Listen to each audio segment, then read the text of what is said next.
Teruan Saranai. So welcome to our ESALA Poya full moon Dhamma session, and heartwell good wishes to all of you. Today is a very auspicious day, being the ESALA Poya. As we know, we get the opportunity to listen to Buddha's words and practice. And if you're observing SIL today, the 8 precepts, then this is adding to the meritorious activity. So we know that ESALA Poya is very significant for many reasons, and just being able to remember why it's auspicious is very good to take our mind out of the world. So we know that Prince Siddhartha took the great renunciation from lay life. There was the birth of Prince Rahula. It's also the day that the Buddha arrived at Isipatana and gave the first teaching to the 5 ascetics. And that set the whole wheel in motion, wheel of Dhamma in motion. We also had the Buddha going up to the Tavatinsa Deva realm and the twin miracles, and Buddha's Parinibbana. After the Buddha's Parinibbana, the first council of the monastic Sangha was held. And of course, we know that the Vasa starts the day after this Poya. So these are all very auspicious and wonderful things to reflect upon. So today we'll be studying the Cūḻasuññata Sutta. It's one of the middle-length discourses, and this is number 121. And this teaching from the Buddha encourages us to apply wisdom from our practice to train in the higher attainments. So the meditation we'll learn and practice today is really demonstrating the process of letting go and the path of relinquishment in its real essence. That's what the emptiness is really about. So what we'll cover today is, we'll quickly run through our tips and reminders. We'll then have an overview and look at the context for this teaching a little bit more. We'll look at the summary of the insight pathway, so what we'll be meditating on in terms of developing real emptiness. And we'll look at the Buddha's words on Nibbana, just as a reference point, because this is very important when it comes to looking at the formless or arupa attainments. And then we'll go through what is needed towards learning to do this meditation correctly. So there are a number of things that we've studied before, but it's good to just look at those things just briefly. And then we're going to deep dive directly into the Buddha's teaching. And at the end, we'll do a summary of the meditation and go from there. So our usual tips and reminders, again, with the Buddha's teaching, it's to keep an open mind. Some of us may have learned this before, but it's good to listen with fresh ears. And of course, there's always material that is dense and not so straightforward. Maybe we don't quite understand. So it's good to be okay with that. You know, sometimes being able to understand only 5% is actually a really successful effort. And then remember that we're all learners here. We're all attempting to develop and grow on the Noble Eightfold Path. And of course, as you're listening, apply yourself to the contemplation, apply yourself to the insight pathway, and maybe certain examples come up in your own mind as you listen, and maybe make a note of them or contemplate them as we go through. And of course, let's have good wishes for everybody who's on this call today, as well as all the people that help us to come to Dhamma, to have the time to do these things, and also who encourage us on this path. So, as the title tells us, this is the shorter discourse on Suññata. So, Cūḻasuññata, shorter discourse on Suññata. So, what is Suññata? In English, this is translated as emptiness or voidness or freedom from, being absent of or void of. And the question that one must ask is really, what is it empty of? Like, what are we free from?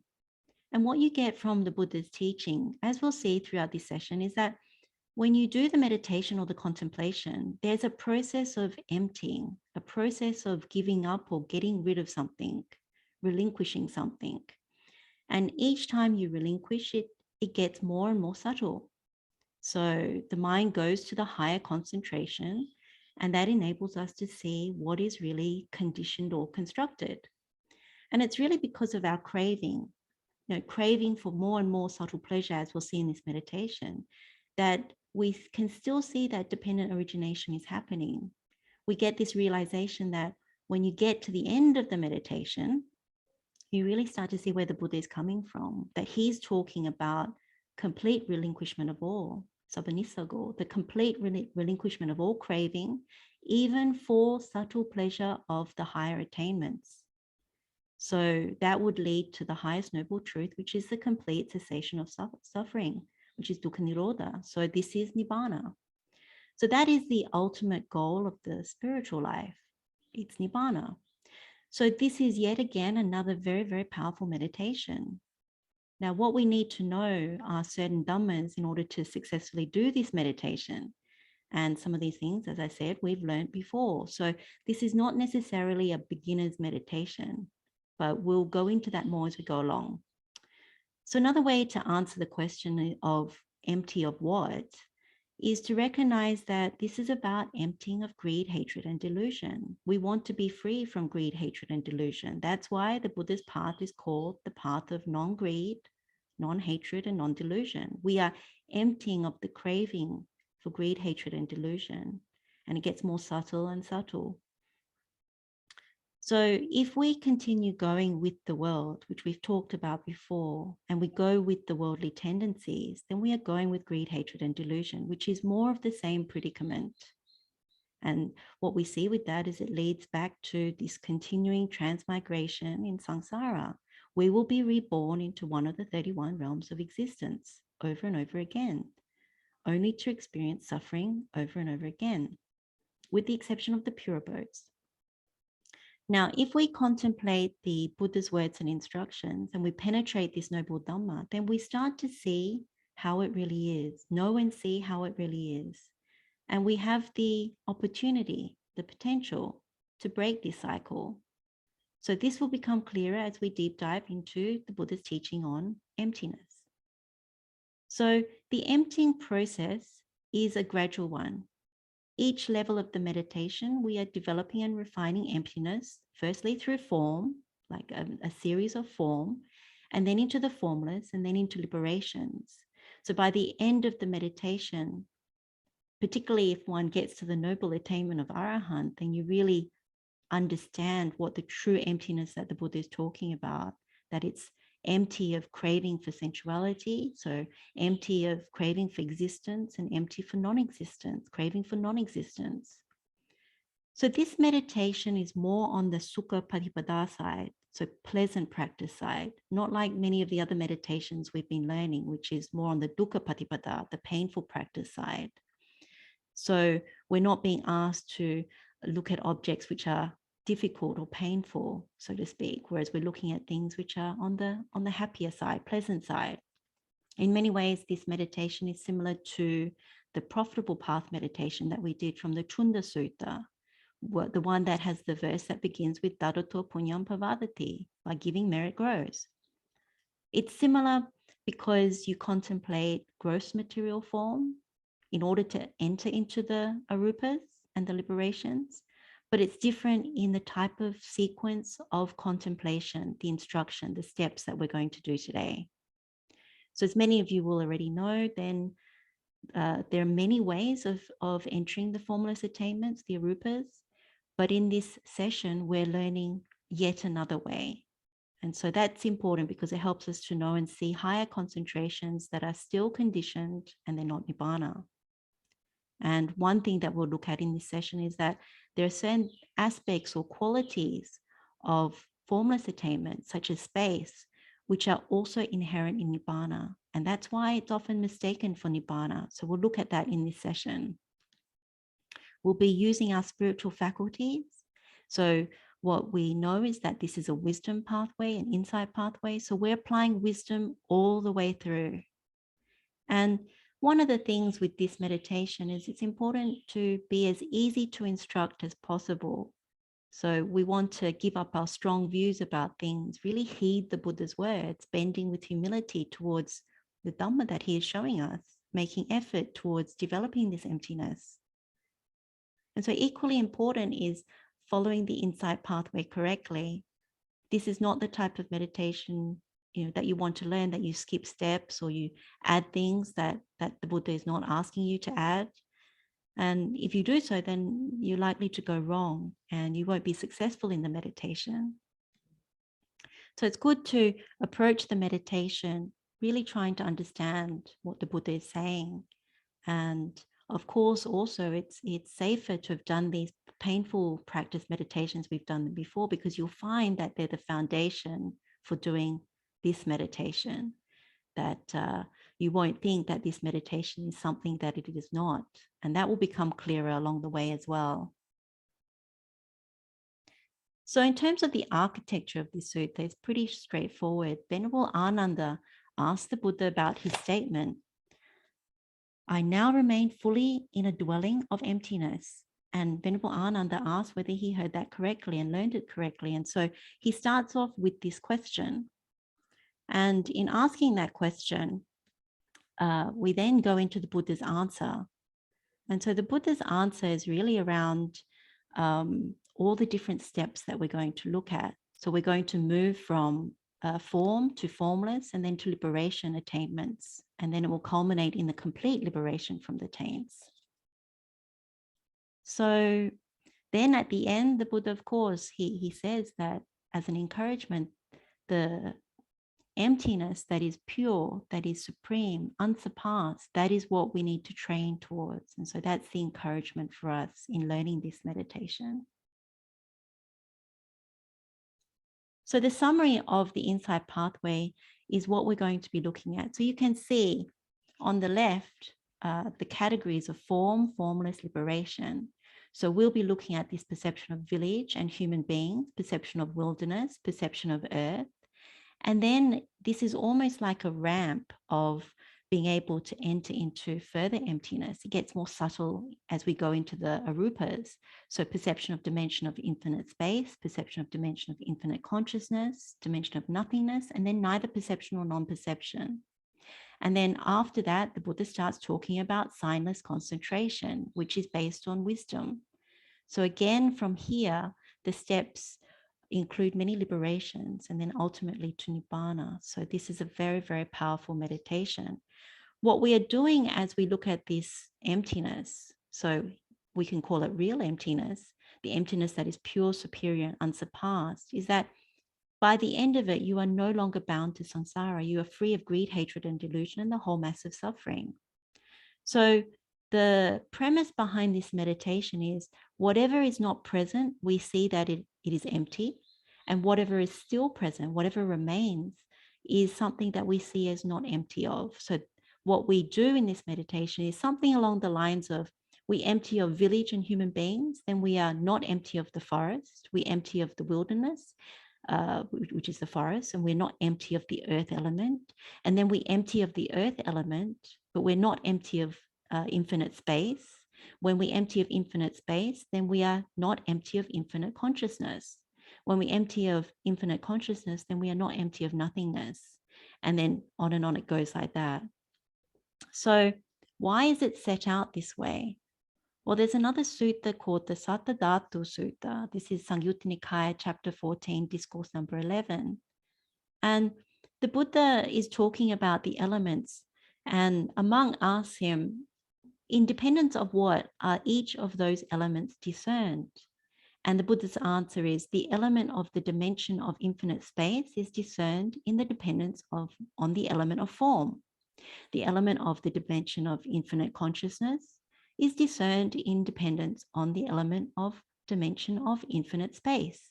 The element of dimension of nothingness is discerned in dependence on the element of the dimension of infinite consciousness. The element of the dimension of neither perception nor non-perception is discerned in dependence on the element of the dimension of nothingness. That's a lot. So in other words, what he's talking about is the dependency. So when you know that each is dependent on the next, then what you do is you meditate on it like a upward slanting ramp. So in that way, you get more subtle and more subtle and more subtle perceptions. And to be successful, all you really need to do is ensure that you have reached each one gradually. And of course, in this meditation, the focus is more on the formless attainments. These are rupas and the liberation. So we gradually, sequentially, and seamlessly as possible, contemplating through them. So as we said before, there are different meditations that you could go to, say, for example, the perception of dimension of nothingness very quickly. We've done meditations where you can do that. So the one where we say, is it worth taking as me and mine in the Silavanta Sutta? We can either go to the fourth jhana or to the seventh, which is this perception of nothingness. But the purpose of this teaching today is not to take the shortcut. It's actually to make effort towards seeing something in this sutta that is very, very important. And it's also to train the mind to really see the craving, even for the subtle pleasures, even to be skilled at going to these formless attainments with no trouble. So in doing this meditation this way sequentially, we start to see the mechanics of gradually entering into more subtle emptiness. And we start to master it as well. And we also realize the subtle pleasure that we crave from these conditioned arupa concentrations.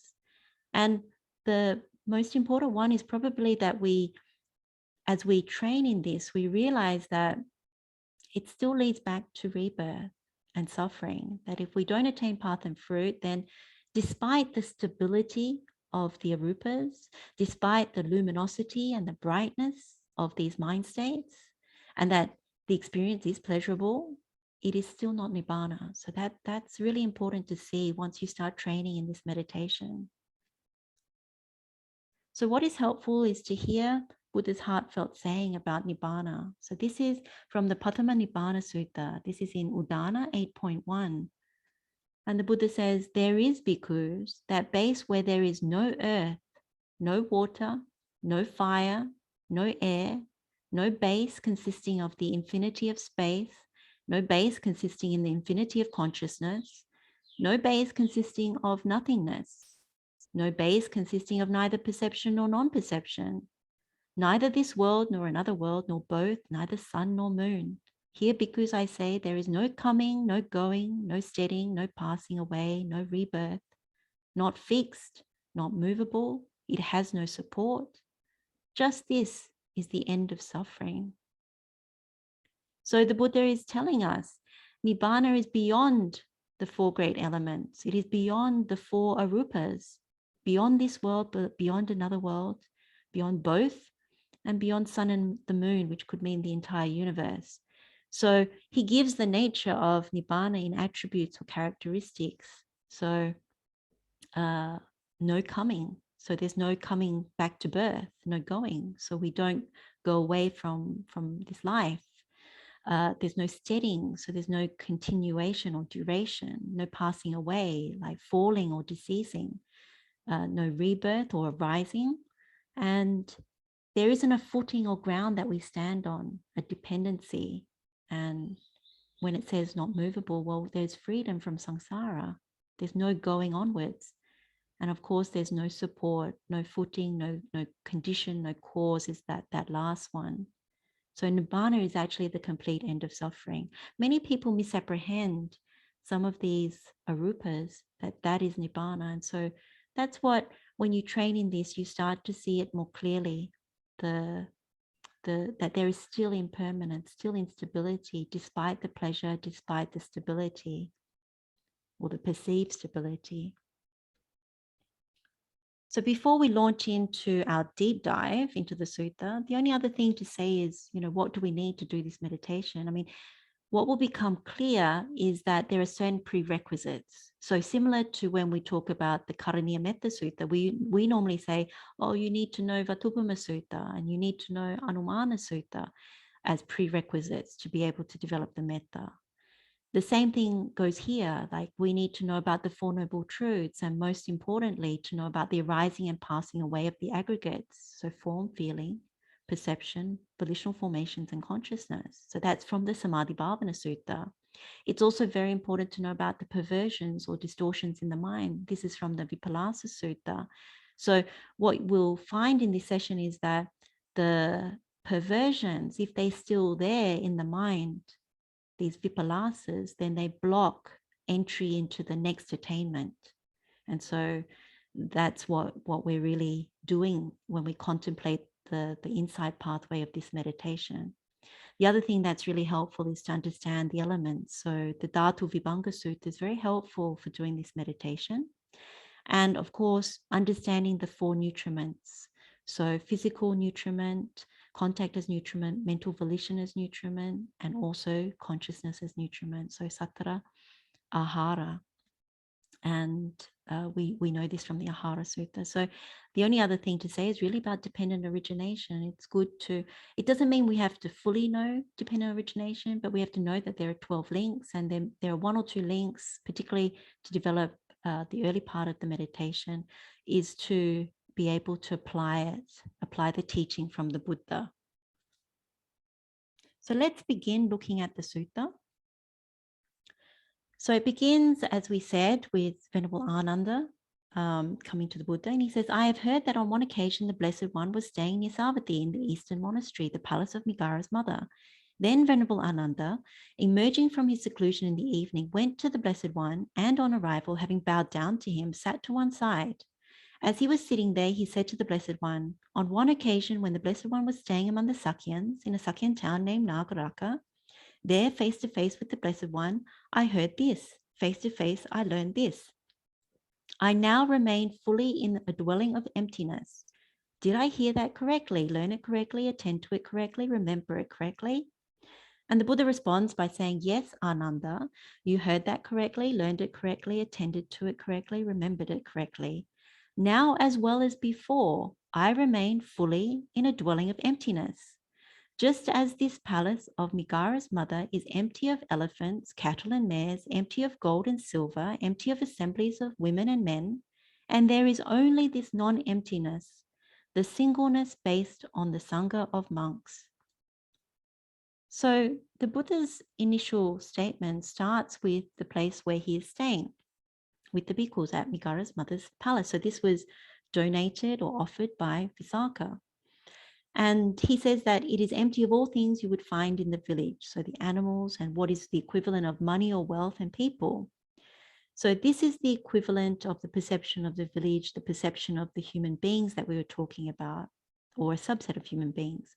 And so what he's saying is also that Migara's mother's palace is not empty of the Sangha of bhikkhus. So there's still a perception of the monks.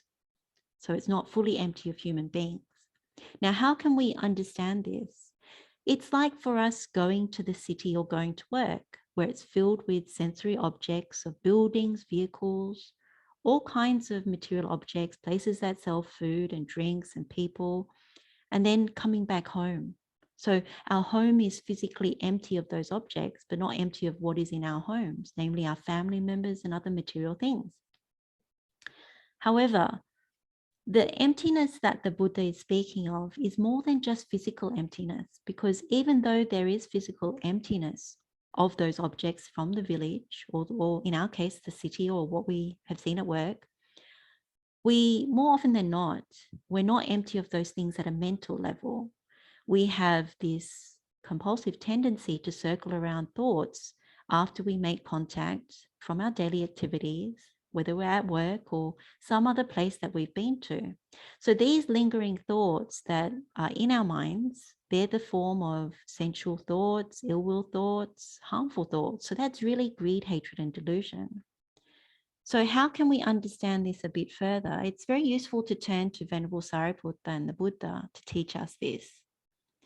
So if we go to the Pindapata Parisuddhi Sutta, this is Majjhima Nikaya number 151, the Buddha sees Venerable Sariputta, and he sees that his faculties are very clear, that his complexion is very pure and bright. And he asks him, what abiding does he usually abide in? And Venerable Sariputta's answer is that he often abides in emptiness. And the Buddha praises him and says, oh, that is the abiding of a great man. And so at the bottom of what's on this slide, it says, so Sariputta, if a bhikkhu should wish, may I now abide in emptiness, he should consider thus. On the path by which I went to the village for alms, or in the place I wandered for alms, or on the path by which I returned from the alms round, was there any desire, lust, hate, delusion, or aversion in my mind regarding forms cognizable to the eye, sounds cognizable by the ear, odors cognizable by the nose, flavors cognizable by the tongue, sensations cognizable by the body, mind objects cognizable by the mind? If by so reviewing he knows that there were such things, so the desire, lust, hate, delusion, or aversion in the mind, he should make effort to abandon those evil, unwholesome states. But if by reviewing he knows, suppose that upon checking a mendicant knows there is no such desire, lust, hate, delusion, or aversion in the mind regarding those things, then he can abide happy and glad, training day and night in wholesome states. So the key from this sutta that we can use in terms of this first step towards emptiness is we need to ensure that we haven't carried something back from our daily activity. So namely this desire, lust, hate, delusion, or aversion in the mind. And in order to do that, we need to clean the mind. So we need to apply the Buddha's medicine. So for example, if we see someone who's attractive, and when we come back, our mind keeps looping with sensual thoughts, even when we come home, in that case, we need to correct the perversion that there is beauty in the repulsive or fair in the foul.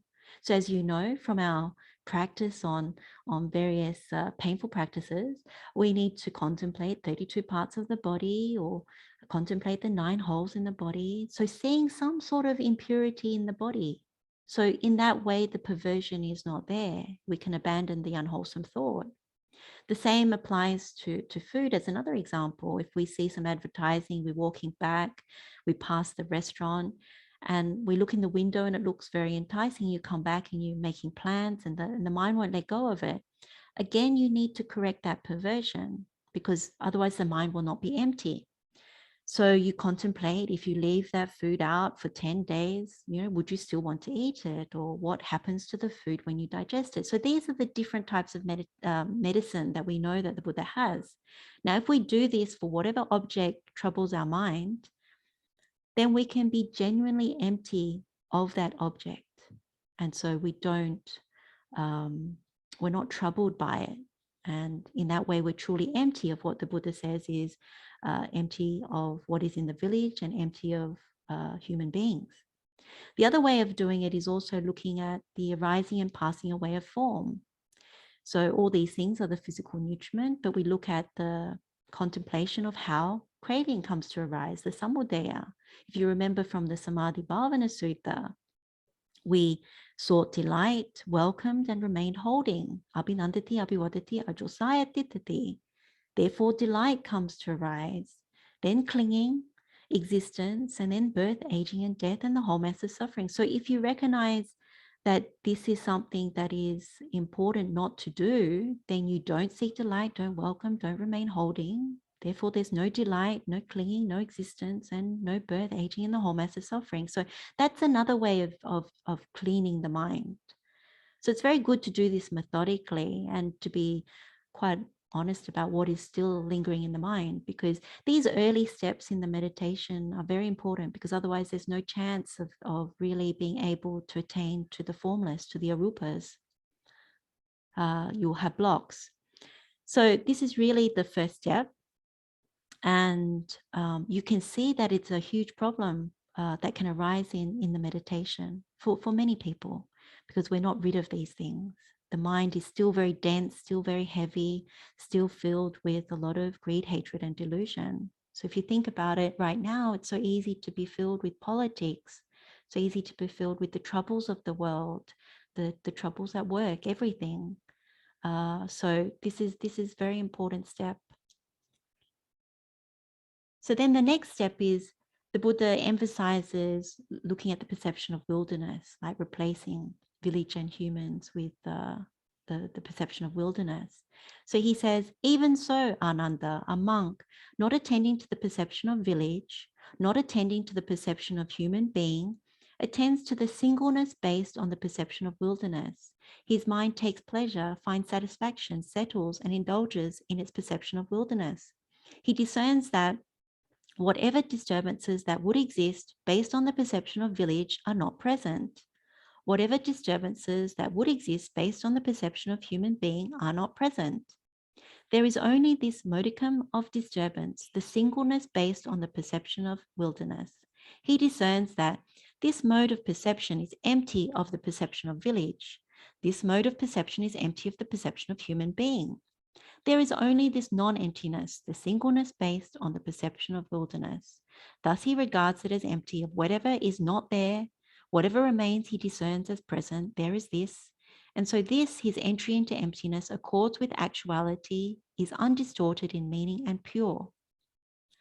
So now, having emptied of village and the people in the village, the Buddha is no longer directing his mind. Like, he's no longer thinking of those things, but what he is directing it to is the perception of the wilderness, and it's solely on the wilderness. So solely on the forest and the surroundings. So what happens to the mind now? Well, the Buddha uses 4 terms when he talks about directing the mind towards the perception of wilderness. So the sentence is, Tassa aranya sanyaya, chittang pakhandati, pasidati, santitati, and adimuchati. So pakhandati means that the mind is springing forward. It's reaching or going towards the less gross and the more subtle perception. So it's now reaching for the perception of, in this case, wilderness. And so in that way, he takes to and finds pleasure in it. Pasidati is when the mind starts to become bright. It becomes purified, clear. It finds the satisfaction in it. And then santitati, that word means the mind is starting to settle, steady on that perception, become fixed on it, established on it, stand still on the perception of wilderness in this case. And then adimuchati, that means the mind starts to incline, attach, and make this resolution that it will be in the perception. And so that's how you start developing that subtle perception. So what it is also saying is that because it's empty of the perception of village and the people in the village, it recognizes that it's no longer troubled by those things. The word that it uses is dharata, which is disturbances in the sutta.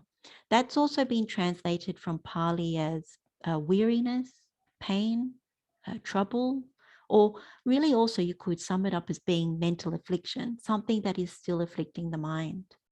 So if you consider sensory impingement, for example, when we leave home and we go to work and we attend to daily activities and we have lots of interactions with people, then the disturbances, they're really mental afflictions that arise because of so much contact with sensory objects. And so when you go to something more subtle, so when you go to village, to the forest or the wilderness, then the disturbances are less. And it's less gross. So it's empty of those gross sensory impingements, and you only have the more subtle sensory impingements. And later on, you have further more subtle impingements as you go through the attainments. So one way of looking at it is, imagine you leave the city, like an urban center, and you take a drive and you go to the forest or some kind of natural setting. And what you are leaving behind is all the buildings, all the vehicles, all the people. You're leaving behind your TV and the internet, all that, and also the sounds and smells and everything that makes up the city.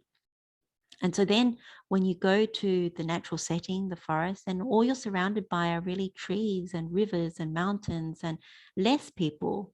And less vehicles and more of the flora and fauna of the forest or the wilderness. So there is still sensory impingement and disturbances, but it's less troubling. It's more less gross than what you would find in the city or the urban center. And so you would experience some kind of mental relief towards that. The mind brightens up, it feels calmer, and it wants to be in that environment and resolves to spend more time there.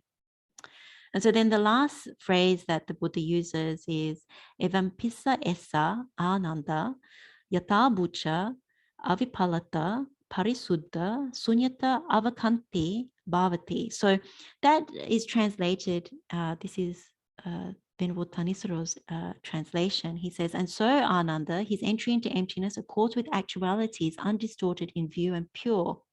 We're going to look at this principle throughout the meditation. Sunyata avakanti bhavati means one is entering or descending, depending on how you look at avakanti. It could be entry, it could also be descending into emptiness. And then yata bucca means it's real, it's genuine, it conforms with the right view. And avipalata is like what we do when we clean the perversion. So it becomes undistorted, not corrupted, not deranged or perverted. And then parisuddha, which is what Buddha keeps refining, is that it becomes clean, perfect, unsurpassed. So at each level of our meditation today, what we're doing is we're meditating into entry into gradual emptiness. And the emptiness that we talk about keeps getting refined so that at the end of it, you get to the ultimate real emptiness of the noble attainment of the arahant. So that's the real one that is pure, undistorted, and unsurpassed completely, empty of all craving for sensuality, craving for existence, craving for non-existence. So you're liberated from the taints as an arahant, and you have the complete cessation of all suffering. That is where you get to. But what he takes us through is this very gradual process. So we're not doing it all in one shot. We're doing it step by step. So what does this mean for our meditation? Then in terms of the perception of wilderness, it's essentially doing the same thing that we did before, that you're just making sure that there's no perversions. You're correcting the view. So if there's still people there that are troubling the mind, you're clearing that up. Otherwise, you can't enter into the emptiness. The mind's still corrupted with things that are not pure. So this is the principle we'll apply through the rest of the meditation. So now we come to the perception of earth. So the Buddha says, further, Ananda, the monk not attending to the perception of human being, not attending to the perception of wilderness, attends to the singleness based on the perception of earth. His mind takes pleasure, finds satisfaction, settles, and indulges in its perception of earth, just as a bull's hide is stretched free from wrinkles with 100 stakes.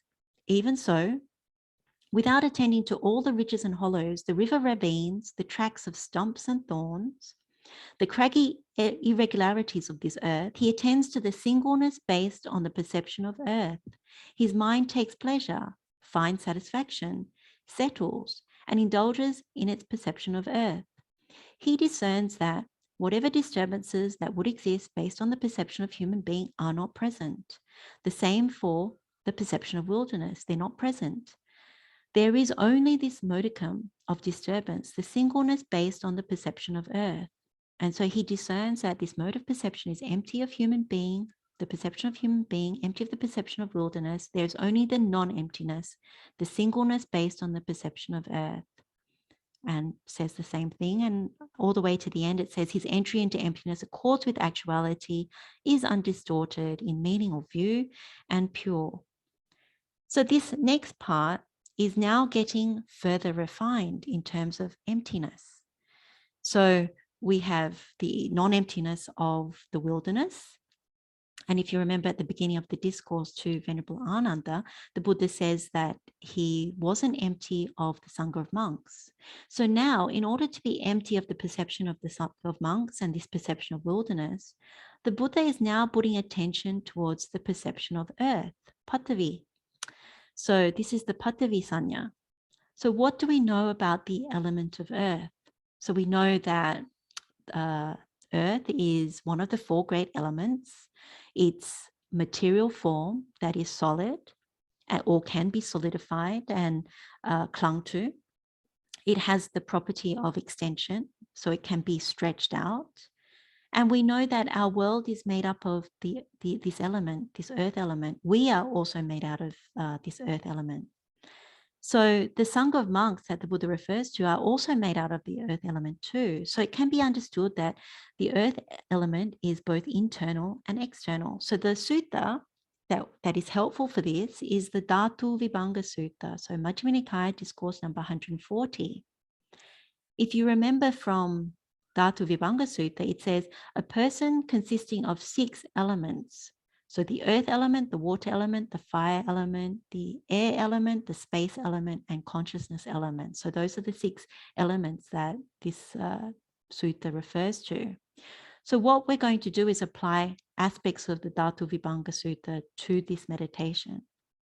to help us remove any blocks that come up. So back to the Buddha's instructions. The Buddha says, just as a bull's hide is stretched free from wrinkles with 100 stakes, and he's talking about then the diversity of what we see. We see all the different things there. Some are tall, some are short, some are spread across. So what we want to do is make that a very easier perception of earth. So how do we do this? Well, we need to develop this perception that the Buddha talks about by taking the bull's hide and stretching it over and across everything that is diverse in our perception of wilderness. So from the mountains to the lakes to the rocks to anything that is in front of us, even right here now, wherever you are sitting in the world, then you need to take that bull's hide and stretch it across everything so that it is flattened. When it covers everything, all the wrinkles are taken out, so that the surface is very smooth. And what you're left with is simply this vast area of earth. So previously you would have perceived, oh, it's very lumpy and there's all these things, you can tell what they are. But when you put that bull's hide across it, you can't tell what that is. It's all simply earth element. And so in this way, what we're doing is we're then able to direct the mind solely to the vast area of earth, that perception of vast earth. When the mind reaches towards that perception, it starts to brighten. You start to establish on it, and you make that resolution that that's all you want to know and see. Now, if you develop this in a very strong way, then the vast earth that you're perceiving, it becomes like a vast mind, that it becomes empty of any diversity in earth element. And so the mind becomes very concentrated. So that's what you want. Now, another way of doing this is to imagine that you are zipping up the earth. When you zip up, everything large or small disappears. So that's another way of doing it. And what you're left with is, again, the same vast flat earth. Then another way of doing it as well is if you were driving a bulldozer and you flatten everything until there's nothing left to flatten. So you imagine you're driving the bulldozer and you're going over everything that is tall and short, you just flatten it until there's nothing left to flatten. And again, when you look back, what you'll see is just this vast area of earth. The important thing when you do this method is sometimes people worry that they're hurting people, particularly when you're driving the bulldozer. People worry, oh, but I don't want to run over the person or this or that. Remember, this is only a method, that our intention is never to harm anything, whether it's in meditation or not. And so when this worry arises, just remember this is nothing to do with any of that. It's simply to get the perception of a vast area of earth. So now what you have is you have no perception of wilderness, no perception of people. Everything you perceive is only earth. And of course, you don't see any buildings or anything like that. And so in your meditation, you clearly know that. So then the next part to the meditation is the Buddha talks about the dimension of infinite space. So he says, further, Ananda, the monk, not attending to the perception of wilderness, not attending to the perception of earth, attends to the singleness based on the perception of the dimension of the infinitude of space. His mind takes pleasure, finds satisfaction, settles, and indulges in its perception of the dimension of the infinitude of space. He discerns that whatever disturbances that would exist based on the perception of wilderness are not present. Whatever disturbances that would exist based on the perception of earth are not present. There is only this modicum of disturbance, the singleness based on the perception of the dimension of the infinitude of space. And so it goes on repeating, similar to the formula of the other parts of the sutta. And so at the end of it, he says, his entry into emptiness accords with actuality, is undistorted in meaning and pure. So the process that we're going through is further refinement to attain to the perception of the dimension of infinite space. In order to do this, we are emptying some more. So we are now emptying or giving up the perception of earth. Now, one thing to remember is that although I'm going through these gradually and it seems rather quick, in your meditation, you take the time to make sure you get the perception steady. you get it correctly and you get it steady. So it does seem it is sequential, but you make sure that you spend time to develop the perception correctly. So in terms of the dimension of infinite space, we again can refer to the Sattadhatu Sutta that we referred to earlier. And what it said was the element of dimension of infinite space is discerned independent on the element of form. So in this meditation, the element of form that we're applying is the earth element. So how do we do this in our meditation? Well, we need to know that the earth element is the earth element, and we need to see it as not mine. So what does this really mean? This, we refer back to Dhatu Vibhanga Sutta. So we remind ourselves of the Buddha's words on the earth element. So Buddha says, what bhikkhu is the earth element? The earth element may be either internal or external. What is the internal earth element? So whatever internally belongs to oneself. So all those things that we've meditated on before. So when we did the Dharato Punyam Pavadati from the Chunda Sutta, that particular meditation, looking at the determination for wisdom, we looked at what's inside our body and what is outside, what is inside our body and what is outside. It is not mine. So again, what we are doing here is what we're applying is internal earth element and external earth element are simply earth element. So that's how we should see it with proper wisdom. There is no mine in that. So the Buddha's words are, this is not mine, this I am not, this is not myself. One sees it thus as it actually is with proper wisdom. One becomes disenchanted with the earth element and makes the mind dispassionate towards the earth element.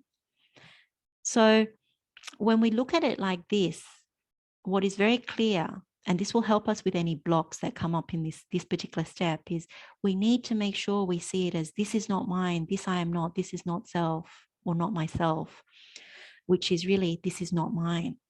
And so the Buddha's teachings on emptiness, they focus a lot on this, not seeing it as mine. And we continue to develop this as we keep refining the meditation. So the difficulties that we encounter, like that block us from going to the attainment of the dimension of infinite space, they're usually associated with taking some kind of earth element as mine rather than not mine. So let me give you an example of what that's like. It may come in the way of not being able to develop the vast area of earth in the meditation, that there's some kind of block coming, not being able to bulldoze, not being able to zip it up, not being able to stretch the bull's hide across to get that vast area of earth.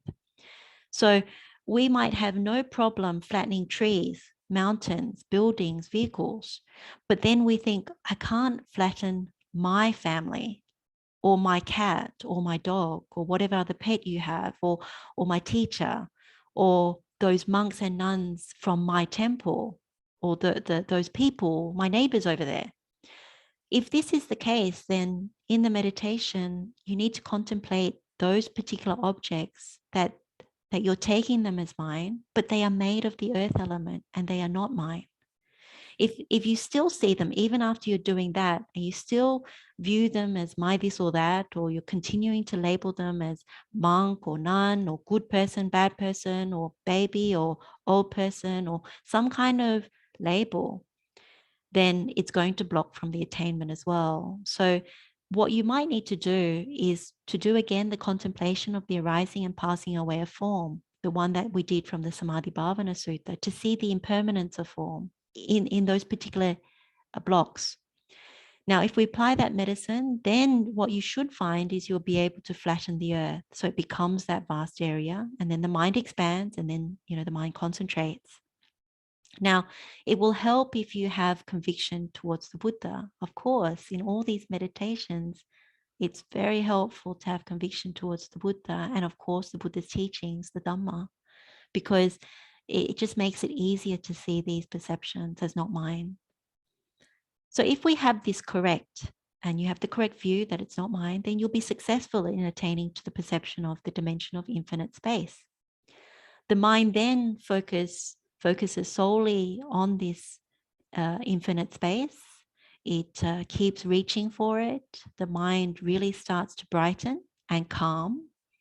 And you start to settle or establish in infinite space, and you have this resolution that it's solely going to be infinite space that you want to attain. Now, there are the other methods of getting to infinite space, including things from Vatupama Sutta, but we'll do that in a separate session. So for the time being, we'll keep the instructions relatively straightforward, but there are definitely other methods for getting to infinite space. Now, the question that people would ask is, how do I know if I've attained to the perception of the dimension of infinite space? If we are successful, then what we should see in our meditation is vast black space.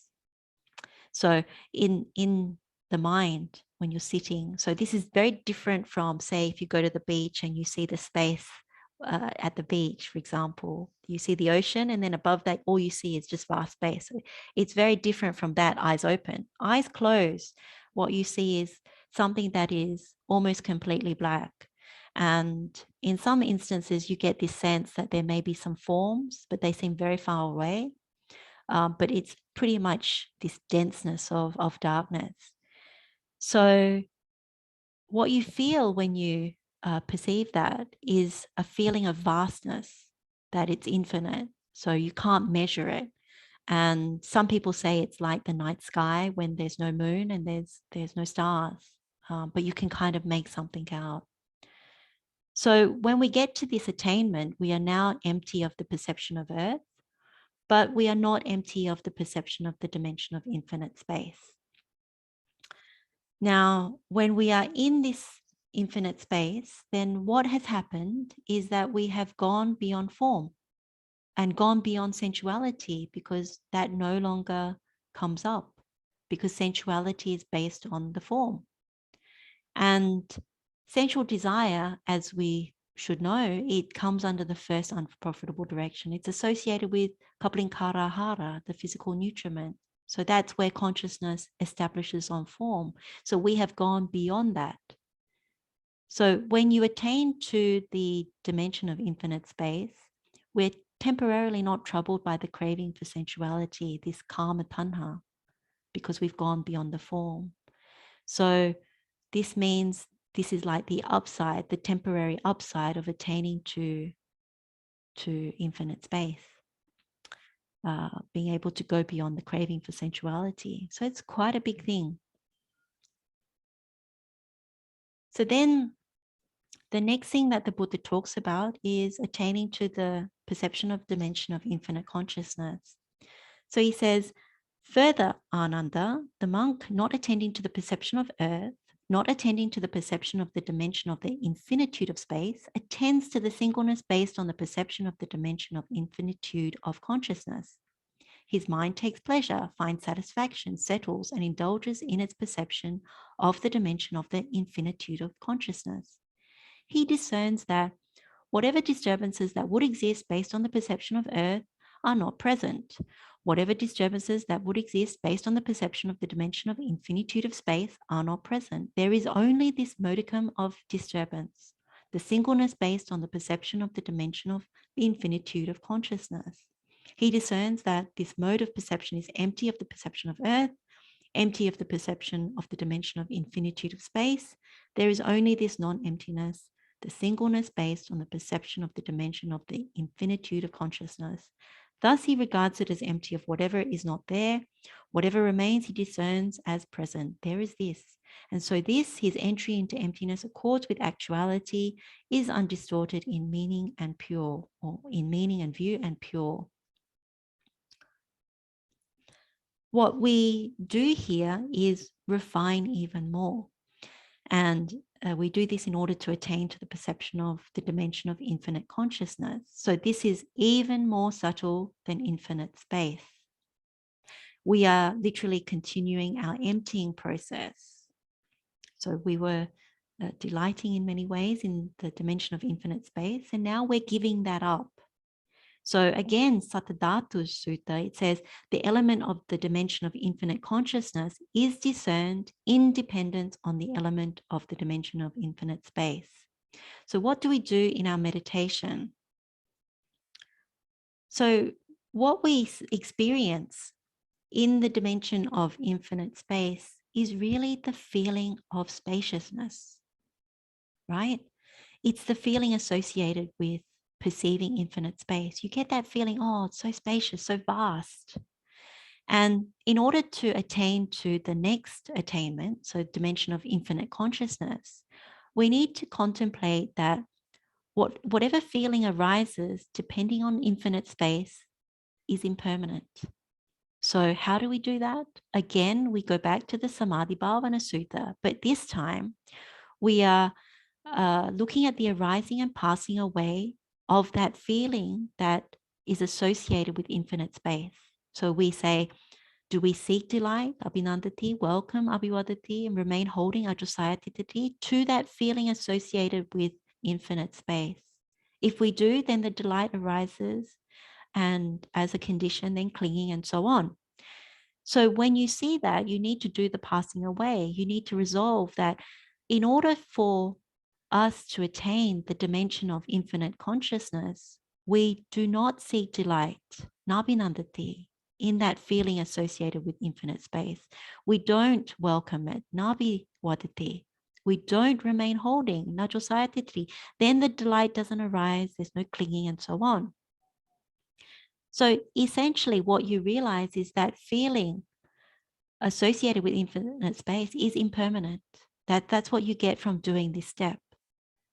So if you do this successfully, then the mind will now focus solely on the dimension of infinite consciousness. It will reach towards it. The mind will get more calm, and it will then establish into infinite consciousness and resolve towards it. Now, as we said, even with other steps, there's other ways of getting to this perception of the dimension of infinite consciousness. Some of them are like shortcuts, but there's one that I'll mention just here because it can be very useful. And what it is the genuine gratitude for the Buddha. So in the Vakali Sutta, the Buddha tells Venerable Vakali, this is Samyutta Nikaya, chapter 22, discourse number 87. The Buddha tells Venerable Vakali, who is very sick, but as he's sick, he has remorse and regret because he's not able to visit the Buddha. And he hasn't been able to because he hasn't been well enough to do so. And the Buddha says to him, enough, Vakali. Why do you want to see this foul body? And he says to him these words, one who sees the Dhamma sees me. One who sees me sees the Dhamma. For in seeing the Dhamma, Vakali, one sees me, and in seeing me, one sees the Dhamma. So when we think about this genuine gratitude towards the Buddha, if we have learned any Dhamma, penetrated any Dhamma, been able to practice in accordance with the Dhamma, then we see the Buddha. And if there's been any relief through the practice, any attainments through the practice, then we can have genuine gratitude to the Buddha in our minds.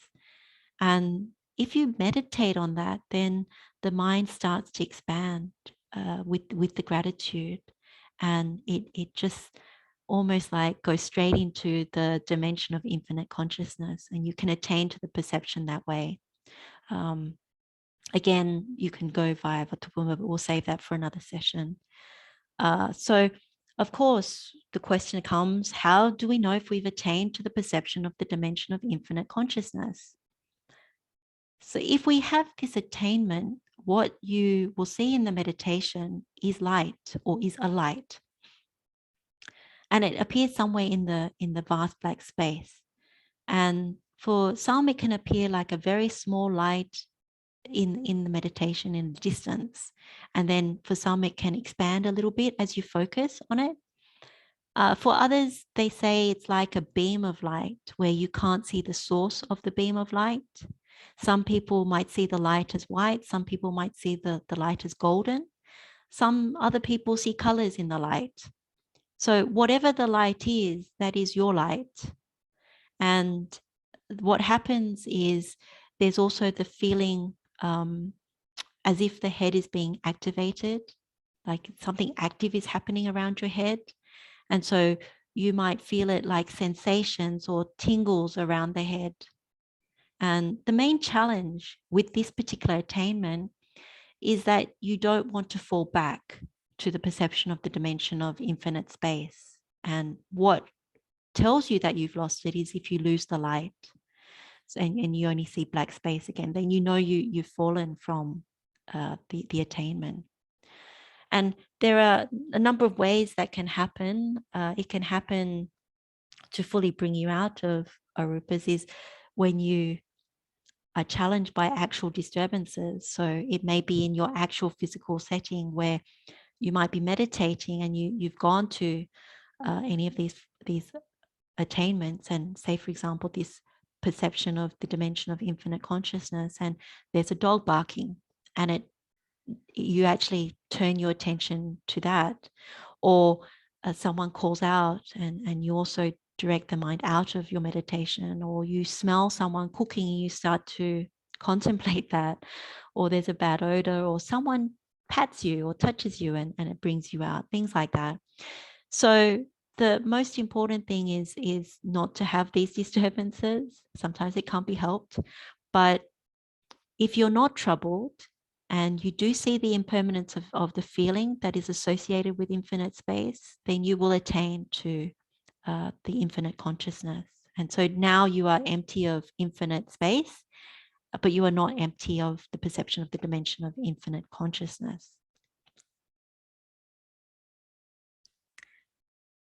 Then the Buddha goes on to talk about the dimension of nothingness.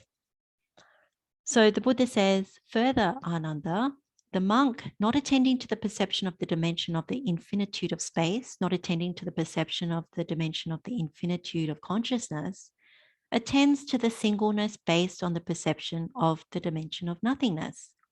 His mind takes pleasure, finds satisfaction, settles, and indulges in its perception of the dimension of nothingness. He discerns that whatever disturbances that would exist based on the perception of the dimension of the infinitude of space are not present. Whatever disturbances that would exist based on the perception of the dimension of the infinitude of consciousness are not present. There is only this modicum of disturbance, the singleness based on the perception of the dimension of nothingness. He discerns that this mode of perception is empty of the perception of the dimension of the infinitude of space, empty of the perception of the dimension of infinitude of consciousness. There is only this non-emptiness, the singleness based on the perception of the dimension of nothingness. Thus he regards it as empty of whatever is not there. Whatever remains, he discerns as present. There is this, and so this, his entry into emptiness, accords with actuality, is undistorted in meaning and view, and pure. So we can see there is more refinement in our meditation, and this time we are wanting to attain to the perception of the dimension of nothingness. So even more subtle than infinite consciousness. So what does it mean by nothingness? If we refer again to Dhatu Vibhanga Sutta, and where the Buddha has said what we read out before, that a person consists of 6 elements. So we know it's the 4 great elements, then the space element and consciousness element. If we get rid of the 6 elements, what are we left with? We are left with no elements, no things, nothing. So this is what it means by the dimension of nothingness. None of those 6 elements are there. So when we continue with our emptying process, what we now give up is this perception of the dimension of infinite consciousness. So we know that the dependency is there between the dimension of nothingness. It's discerned through the dependence on the element of the dimension of infinite consciousness. So we know that there's that dependency. So how do we do this in our meditation? In order to attain the dimension of nothingness, we need to understand that we are still allowing dependent origination to happen. So paticca samuppada is really what we refer to here. So we know that the Buddha talks about the 12 links in dependent origination. So this is in Samyutta Nikaya, chapter 12. And the Buddha says, with ignorance as condition, volitional formations come to be. With volitional formations as condition, consciousness, and then with consciousness as condition, name and form, with name and form as condition, the 6 sense bases, with 6 sense bases as condition, contact, with contact as condition, feeling, with feeling as condition, craving, with craving as condition, clinging, with clinging as condition, existence, with existence as condition, birth, with birth as condition, aging and death, sorrow, lamentation, pain, displeasure, and despair come to be. Such is the origin of the whole mass of suffering. And the Buddha calls this dependent origination. So to attain to the dimension of nothingness, we don't need to understand all 12 links of dependent origination. All we need to understand is part of the link. And the part that is important here is associated with contact and feeling. So contact, when we have contact as the condition, feeling arises. So with the cessation of contact, we have the cessation of feeling. So what does that mean? Well, feeling is impermanent, that we need to contemplate the arising and passing away of all feeling. So if you remember before, when we're looking at going from space is infinite to infinite consciousness, we only looked at the feeling associated with the space. We didn't look at all feeling. So now we apply the samadhi bhavana again about taking delight, welcoming and remaining holding to feeling, all feeling. Then we know delight arises and delight is the condition for clinging and so on. And so we make that resolution. We would like to attain to the dimension of nothingness, to be more empty. And so we need to do the cessation of feeling, that we don't seek delight, nabinandati, in feeling. We don't welcome the feeling, nabiwadati, not remain holding to it. Then the delight does not arise, no clinging and so on. So when we do this, if you do it successfully, you really do see that all feeling is impermanent. The mind will then focus solely on the perception of the dimension of nothingness, reaching for it, establishing on it, and resolving on it. So that's one method of looking at that, getting to the dimension of nothingness.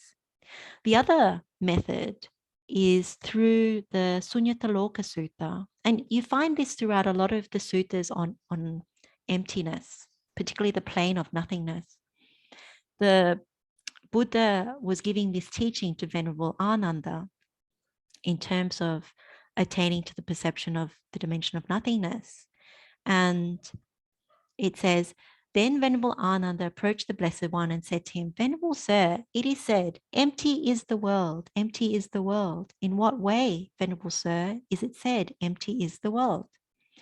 And the Buddha says, it is Ananda because it is empty of self and of what belongs to self. So this is a term you quite often find.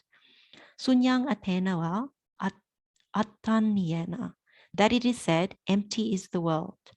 And what is empty of self and what belongs to self? And so the Buddha explains, the I, Ananda, is empty of self and of what belongs to self. Forms are empty of self and of what belongs to self. I consciousness is empty of self and of what belongs to self. I contact is empty of self and what belongs to self. Whatever feeling arises with mind contact as condition, whether pleasant or painful or neither painful nor pleasant, that too is empty of self and of what belongs to self. So basically this has gone through, it's been cut short, but it goes through all the 6 sense bases. So, or the 6 sense experiences. And then the Buddha ends by saying, it is Ananda, because it is empty of self and of what belongs to self, that it is said, empty is the world. So based on this sutta, we again see how taking things as not mine is a big part of the Buddha's gradual teaching on emptiness. So we can use this as a different method of application.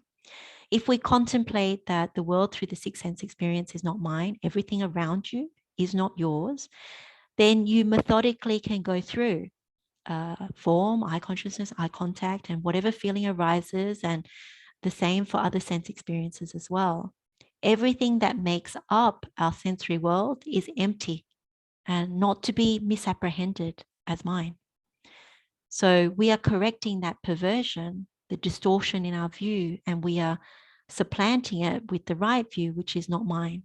Because usually our tendency based on our ignorance is to say, mine, mine, mine. So we're clearing the mind of that. If you can see that all are empty of self and what belongs to self, then one attains to the perception of the dimension of nothingness. And of course, again, there are other methods, but we won't go through them now.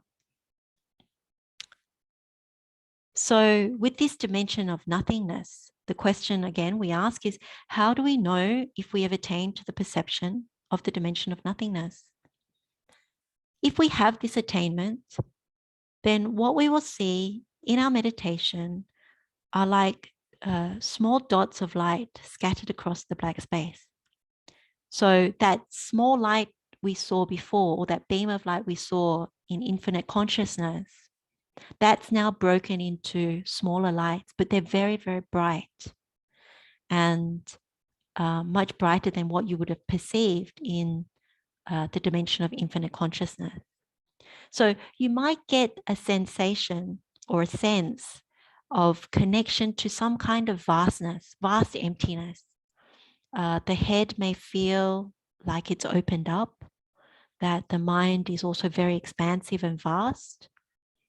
And if you don't encounter any challenges in the meditation and you're able to see that feeling, all feeling is completely impermanent, then what you have is really you're empty of the perception of the dimension of infinite consciousness, but now you are not empty of the dimension of nothingness.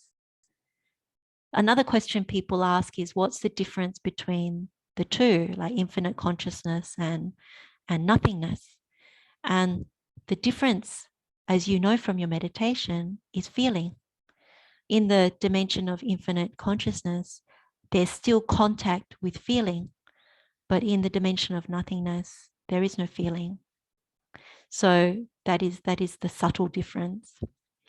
So what has happened here, if we again refer back to nutriments, is that when you attain to the dimension of nothingness, you've gone beyond feeling. That's literally what you've done. You've gone beyond feeling. And we know that feeling falls under the second unprofitable direction, which is contact as nutriment, pasahara. So this is where consciousness keeps going to establish on feeling. But if there's no contact, there's no feeling. That's why there's nothingness. So when we attain to this dimension of nothingness, we are temporarily not troubled by the craving for existence, bhavatanha, because we've gone beyond feeling, the feeling of pleasure. And having gone beyond the craving for existence, this is like the upside of attaining to the dimension of nothingness. So you can see there are benefits in gradually building this meditation. You start to learn and see how different dhammas are linked. You also get a temporary taste of what it's like to be empty of certain things, such as kama tanha, like craving for sensuality, temporarily free of craving for existence because of the feeling.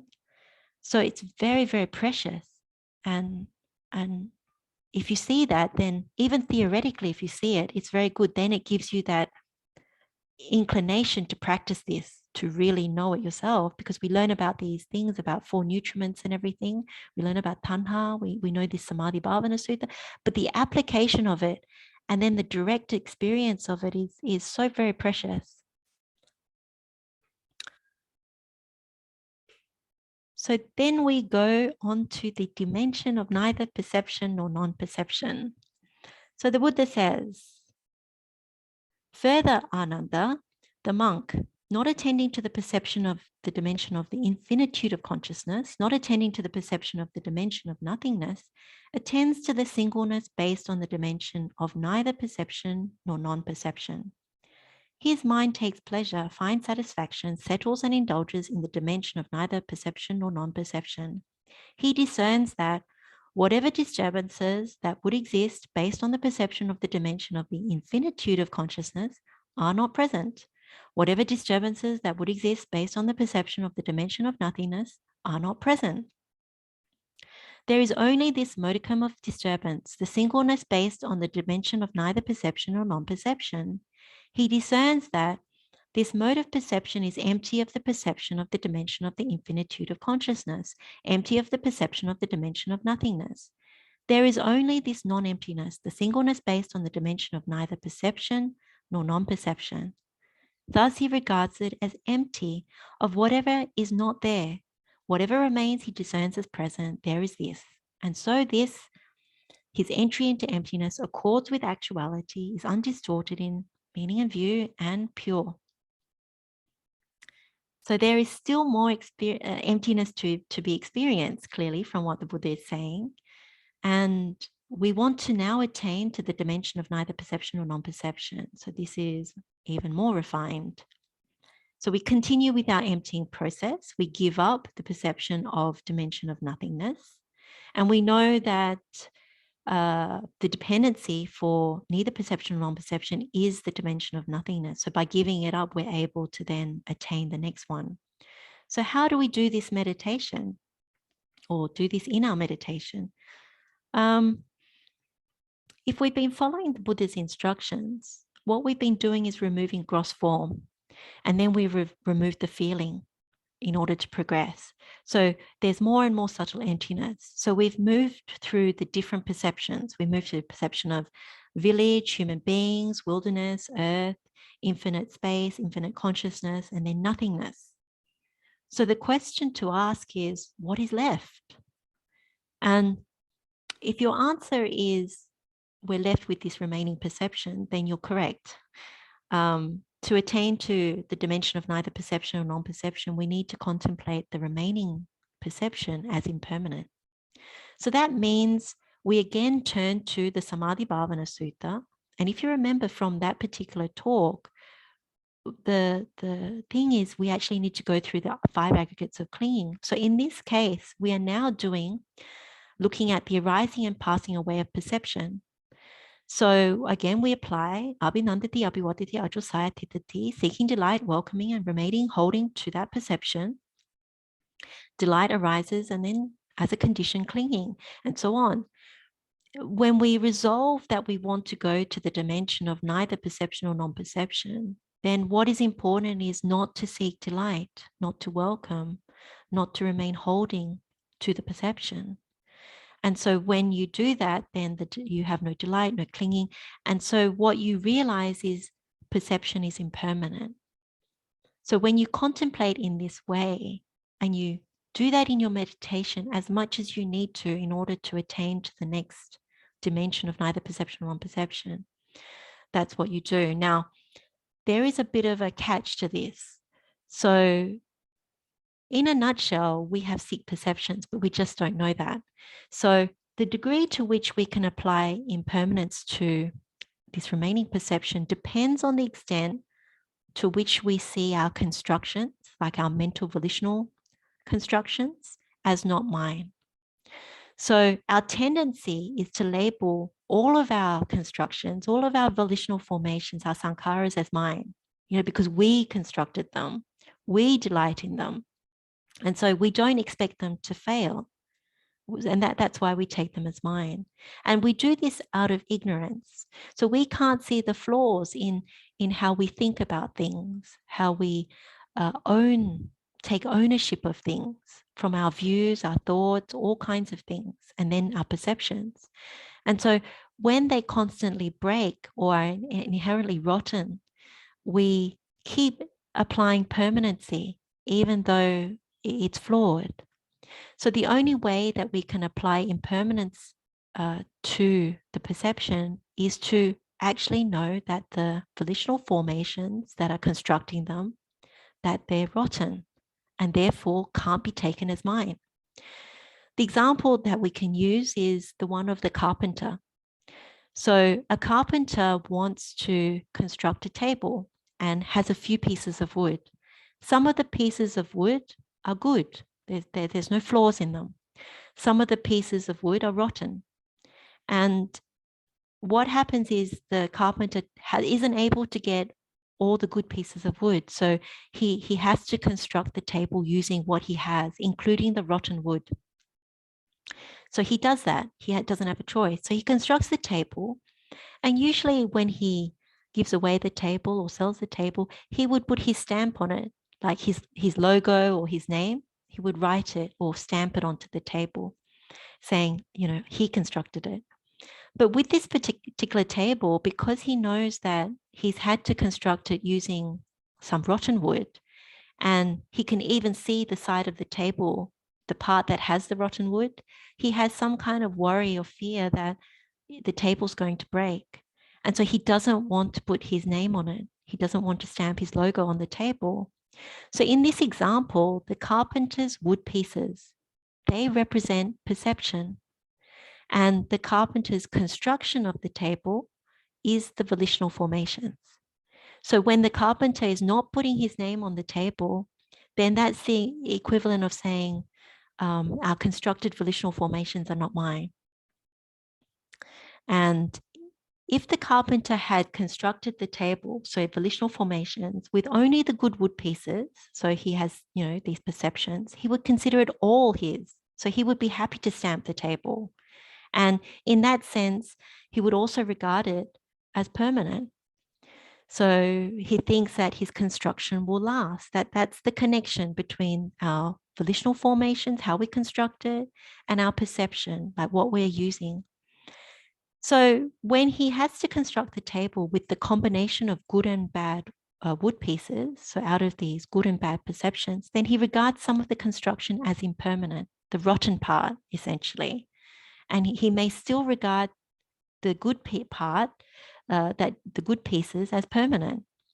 So when we do this meditation, the catch is that whatever we still regard as permanent and mine, there is still the sickness in the mind. So craving that we have is linked to that sickness. We think that whatever we construct can be sustained, it's lasting, and it's worth taking as me and mine. That's kind of the mechanics of how it works. So in the case of our meditation, whatever volitional formations we take as not mine, that's what underpins this part of the meditation that takes us into the dimension of neither perception or non-perception. So the Dhamma that we're trying to penetrate is seeing that when we take this perception in our meditation, we only have this one perception, this one thing that we have constructed. We don't see the second one that reveals the sickness in our perception of what we've constructed. So the example that you can use is, you have one perception that, oh, the job that I have is a good one. And in that statement, this perception, what is in there is assumed permanency, that you have this job and you've taken it as mine. The job I have is a good one. The second perception that you can't see is tomorrow you could be sacked or asked to take a pay cut. So this second perception is impermanency. Like it's not permanent and it isn't mine. So that's what you can't see as your sick perception. You go into it just with the thought or the perception, this job is a good one. Likewise, another example could be, my country is a good one. I mean, that's probably on most people's mind at the moment. In that particular perception, there's prosperity, economic activity, and a good life, prospects. And so in that particular perception, it's permanent and it's mine. It's worth taking as mine. But the second perception that is sick is that the country is now affected by natural disasters, or it's suddenly become poor overnight for a multitude of reasons. And so in that particular thing, there is no permanency and you don't want to take it as mine. It's rotten. So this is quite deep in terms of what we need to understand. So you need to take your time with that. But the step is still quite clear that one needs to look at the impermanence of the perception. So what helps with this is if also you have quite a deep understanding of the first noble truth of suffering, that you see this universal predicament of all living beings, that it's not just personal dukkha, because you see this predicament of birth, aging, sickness, and death, and how it leads all the way through to we don't get what we want, then this is also very helpful towards how we get to attain to that neither perception or non-perception. It's a smoother pathway. And it's also, we really start to see inherent sickness in our perceptions. And so we don't want to take them as me and mine, the volitional formations that are constructing. We don't want to take them as me and mine. And so the perception we're happy to see as impermanent as well. So again, there are other methods of doing this, but we'll keep it to just that for now. So if you take to that particular Dhamma of seeing the impermanence in the perception, at least to the extent that you can, then you make the effort in your mind to focus on this Dhamma towards the dimension of neither perception or non-perception. You reach towards it. The mind gets more clear as it's entering, and then you make this resolution. So how do you know if one has attained to the dimension of neither perception or non-perception? Well, if we have this attainment, it can be like dozing off or a feeling of going to sleep. In the meditation, that you may think that the head is drooping or coming back up, but it's very different from if you were to fall asleep, like when there are hindrances and you're literally falling asleep. It's different because you are meditating at the time you are doing it. So you are contemplating the arising and passing away of perception, the impermanence of perception, before going into this attainment, before attaining it. And before attaining to the concentration, some people also feel that the face starts to scrunch up, or there's a freezing process in the face, or the face feels as if it's going numb, like you can't feel it. And also, quite often you feel that people are looking at you, people are staring at you, or another one could be that you feel kind of squashed. And some people also feel like their pulse is slowing down or becomes more exaggerated. And then quite a few people feel like they become locked in place. So whatever the case may be, so these are certain subtleties in the meditation. The important thing is not to react to any of these things, because it's internally being sensed that way prior to attaining to the eighth jhana, this neither perception or non-perception. So if you react to any of those things, thinking someone is staring at you, or something is happening that is bothering you, then you won't attain to the neither perception or non-perception, or you attain it, but then you quickly get kicked out, like you bounce out of it because of how you react. So the only thing that you would really note is when you come out of the attainment, because once you go in, there is no thinking. So when you come out of the attainment, that's when the mind reactivates. It gets active again in the meditation, and you start to get glimpses. I mean, this is what most people see when they come out of the neither perception or non-perception, is that you start to get glimpses of random images. They're like pictures of people, parts of the body, maybe different scenes that come to the mind. And whatever these glimpses are of past births. Now, if you try to identify what those images are, try to recognize, for example, a past birth or specific people or places, like some kind of identification, then you fall from the concentration. So instead, what you need to do, particularly coming out of the neither perception or non-perception, because we're still meditating to go to a higher attainment, what you need to do is contemplate the impermanence of perception, like continue doing that. Continue looking at the arising and passing away of perception, and keep reminding of that. So you truly see that the perception is impermanent. So this is an important thing to do.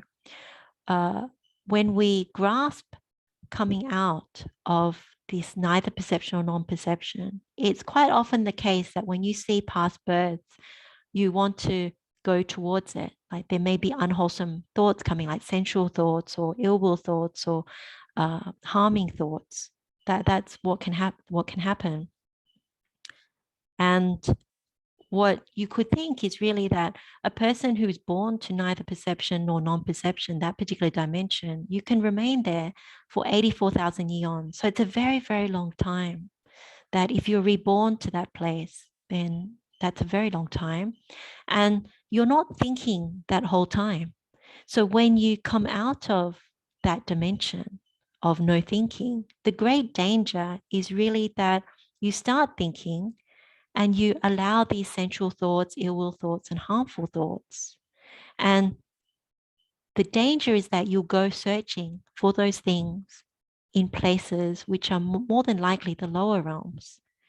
So without the right view, most people will be reborn in lower realms after they fall from such a place, unless they have noble attainment. So the Buddha says, with the exception of the pure abodes, the Suddhavasa, the Buddha has said that without noble attainments like path and fruit, then whatever plane after death, one is most likely to be reborn in lower realms, so the hells, animal realm, or plane of departed. And in that case, what you really want to do in training this meditation is to ensure that when you come out of the neither perception or non-perception, you're still doing the arising and passing away of perception. And so you are safeguarded. And so it's a very nice way to continue with the meditation and a nice way of training. So now we come to the themeless concentration is one translation. And this is Animitta Ceto Samadhi. And the other translation is signless. Like nimitta is normally about signs. So animitta is without signs or signless. So the Buddha says, further, Ananda, the monk, not attending to the perception of the dimension of nothingness, not attending to the perception of the dimension of neither perception nor non-perception, attends to the singleness based on the themeless concentration of mind. His mind takes pleasure, finds satisfaction, settles, and indulges in its themeless concentration of mind. He discerns that whatever disturbances that would exist based on the perception of the dimension of nothingness are not present. Whatever disturbances that would exist based on the perception of the dimension of neither perception or non-perception are not present. And there is only this modicum of disturbance, that connected with the 6 sensory spheres, dependent on this very body with life as its condition. He discerns that this mode of perception is empty of the perception of the dimension of nothingness, empty of the perception of the dimension of neither perception or non-perception. There is only this non-emptiness connected with the 6 sensory spheres, dependent on this very body with life as its condition. Thus, he regards it as empty of whatever is not there. Whatever remains, he discerns as present. There is this, and so this, his entry into emptiness, accords with actuality, is undistorted in meaning and view, and pure. The Buddha is now instructing us towards this themeless, or I think I would prefer to say signless, concentration of mind. So this can also be translated as signless abiding. And in the suttas, the Buddha talks about 3 concentrations. He talks about apanitta samadhi, so desireless concentration. The Buddha also talks about suññata samadhi, which is this emptiness concentration, and animitta samadhi, signless concentration. So apanitta, which is the desireless, this one is associated with the profitable root of non-greed. And this is associated with abandoning our search for sensual pleasures. So it's linked with our understanding of dukkha. And suññata, emptiness, this is associated with the profitable root of non-hate, where we abandon the search for existence, wanting to abide somewhere. And this is linked with understanding anatta, so non-self or not mine, not me and mine. And then this last one, animitta, this signless, this is associated with the profitable root of non-delusion. So you can see even in this meditation, we are trying to overcome all of these things, but we are also applying a lot of wisdom. Animitta is training in higher wisdom, and it's based on development, based on contemplation, meditation. And what we fulfill here is the search for the spiritual life, the holy life. And it's linked with understanding anicca. So when we come to this part of the meditation, we're getting very refined because we're talking about concentrations that are linked with liberation, linked with understanding, fully understanding dukkha, anatta, and anicca, and linked with really being quite sure or more sure about non-greed, non-hatred, non-delusion. So at the start of this session, we were saying, what is this emptiness we are talking about? Really, when we get to this part, we really see this emptiness that the Buddha is talking about. It is leading us fully down this path of non-greed, non-hatred, non-delusion, at each step we are giving up or seeing some temporary giving up of craving and really starting to understand these characteristics of anicca, dukkha, anatta, in impermanence, suffering, and not mine. So when we develop all of this, then we are, as the Buddha is saying, so in this Sunyata Samadhi Sutta, where it talks about apanitta, sunyata, and anamitta, the Buddha is saying, this is Samyutta Nikaya, chapter 43, discourse number 4. The Buddha says we are developing towards the path leading to the not conditioned, so not constructed, asankata gami maggo. So in other words, the path leading to Nibbana, which is what we said at the beginning anyway, but again, we reiterate. So the question we ask now is, what does signless, anibbana, mean? So signless means it is empty of any signs of permanence. Because if you remember, this pathway of non-delusion is really overcoming permanency. So signless means empty of any signs of permanence, nicca. And this can only be developed through wisdom, which is what we have been applying throughout our gradual development of emptiness to this point. So how do we attain to the signless? When we attain to the perception of the dimension of nothingness, we contemplated the impermanence of perception. And we contemplated that to the degree we were able to see volitional formations as not mine. So you remember the carpenter example of the good wood and the rotten wood. And so we're only able to contemplate it because we saw parts of the wood as not mine. And therefore that element of perception is taken as impermanent. But we haven't seen the full impermanence of perception. And because there's still sickness in the mind. So now what we are saying is that to attain to the signless, what we need to do is to develop the meditation that we were developing before, which is contemplating the impermanence of perception, but to do it completely. So without the good pieces of wood. So using the carpenter example, we need to see that all the wood pieces are impermanent.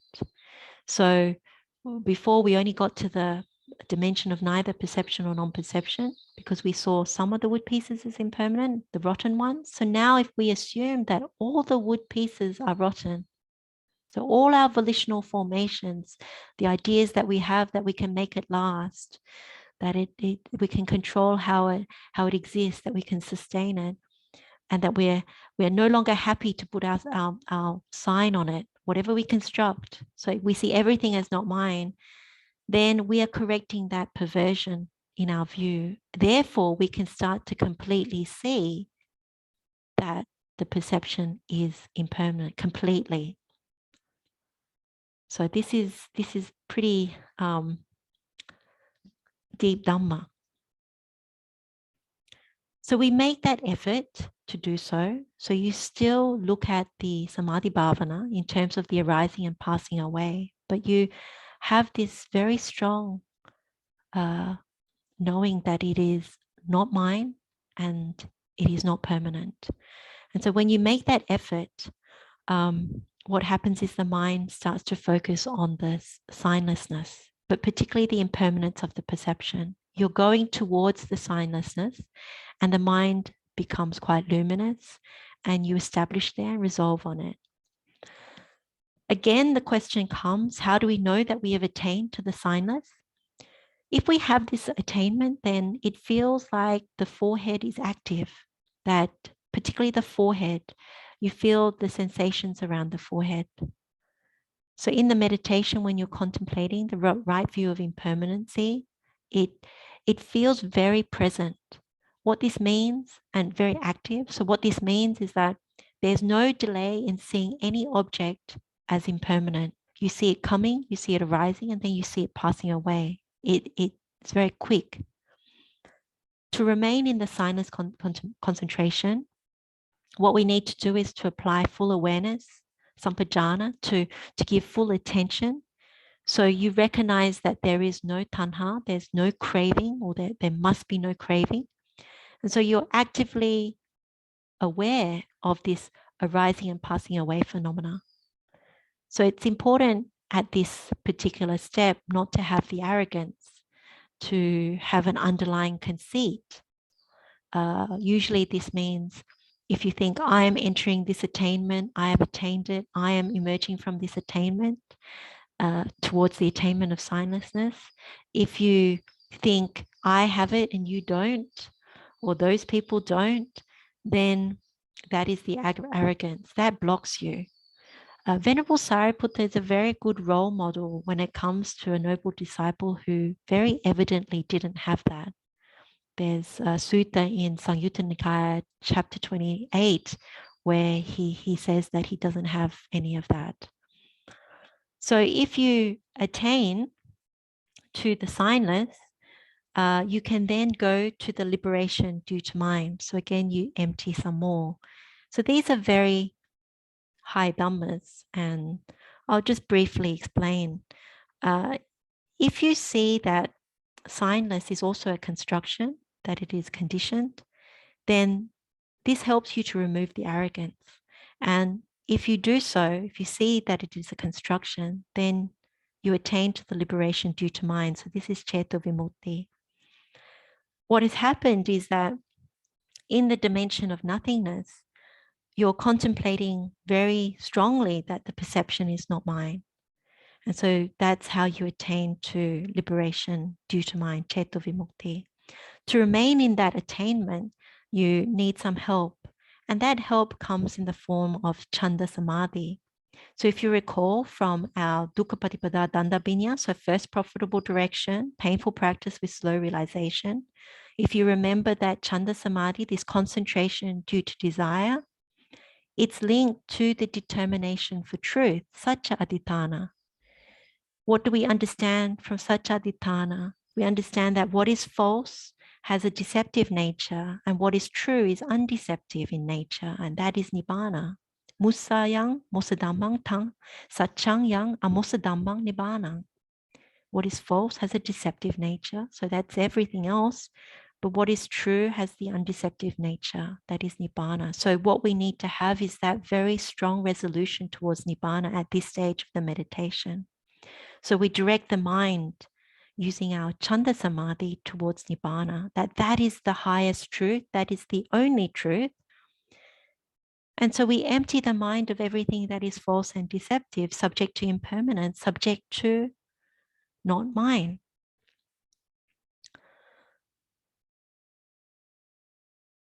So the false and deceptive is believing that it is permanent, that it is mine. And Nibbana has everything that is impermanent, has the truth of impermanence and the truth of not mine. So how do we know if we have attained to the liberation due to mind, Ceto Vimutti? If we have this attainment, then it can feel like we're experiencing pleasurable sensations around the head. And we can actually develop further liberations from here, but I think I'm going to stop at this point in terms of talking about more liberations. But clearly, if we can attain to the signless or attain to any further liberations, we become empty of the perception of the dimension of nothingness and also the dimension of neither perception or non-perception. What the sutta says is now we are not empty of what is connected with the 6 sensory spheres, dependent on this very body with life as its condition. What this means is that through this gradual training in this emptying process, our mental faculties are becoming increasingly empty of perversions or distortions that are associated with those 3 characteristics of anicca, dukkha, anatta, impermanence, suffering, and not me and mine. And it is emptying of craving. So what remains is really this 6 sensory spheres, dependent on the body with life as its condition. So we're getting towards the end of the sutta.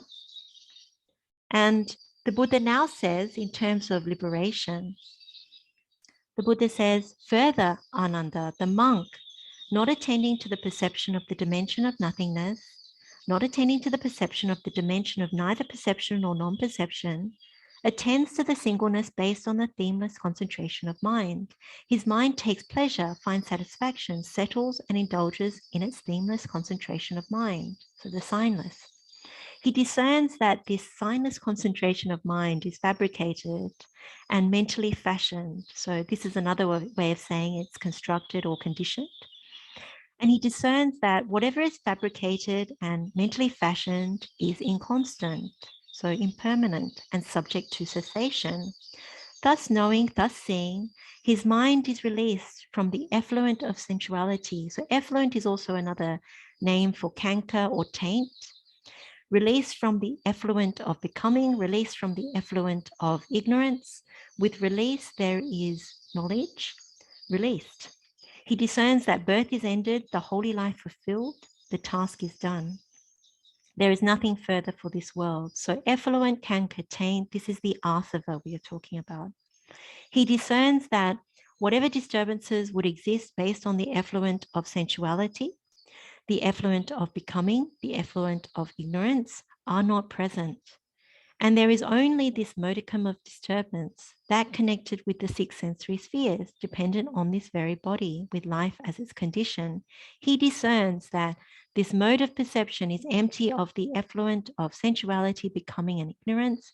And there is just this empty, this non-emptiness that connected with the six sensory spheres, dependent on this very body with life as its condition. Thus, he regards it as empty of what is not there. Whatever remains, he discerns as present.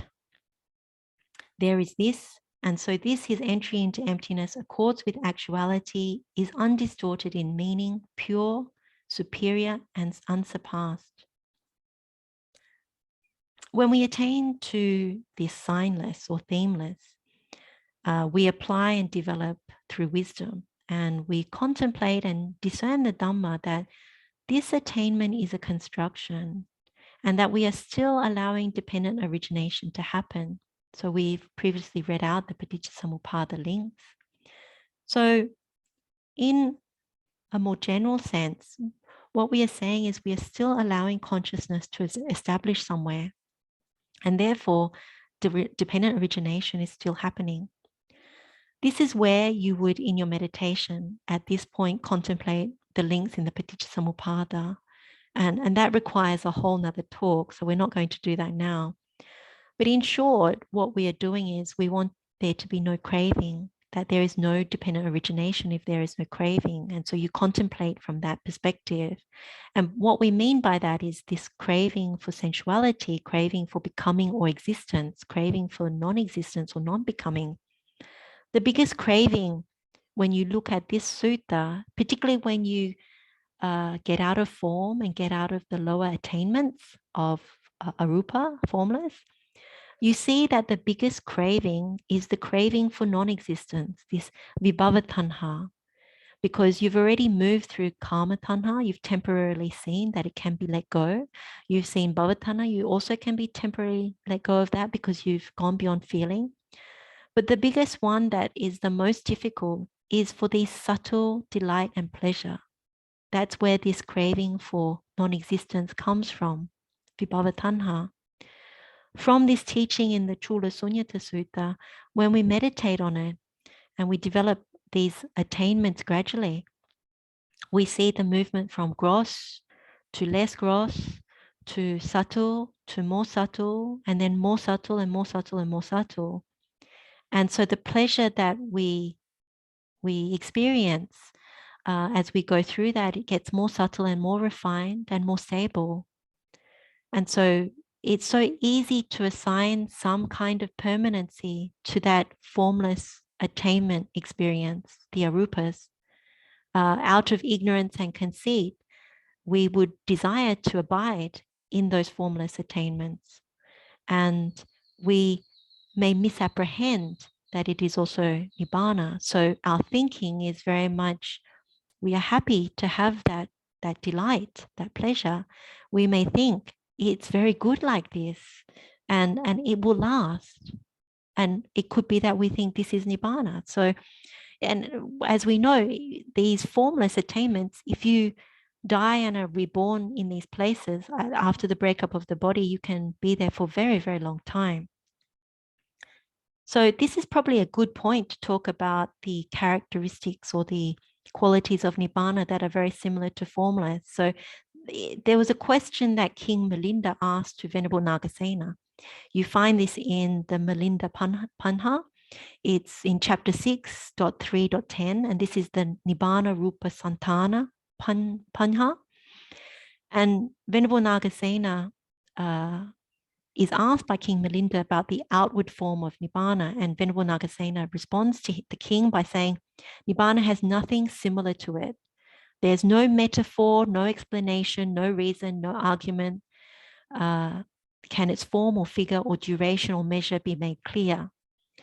But King Milinda keeps pressing him to give some kind of explanation so that he can understand Nibbana.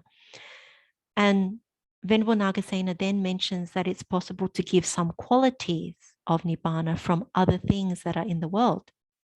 So he gives numerous different explanations. You can read the sutta. The one that I want to draw out is the one where he talks about the 10 qualities of space, which are inherent in Nibbana.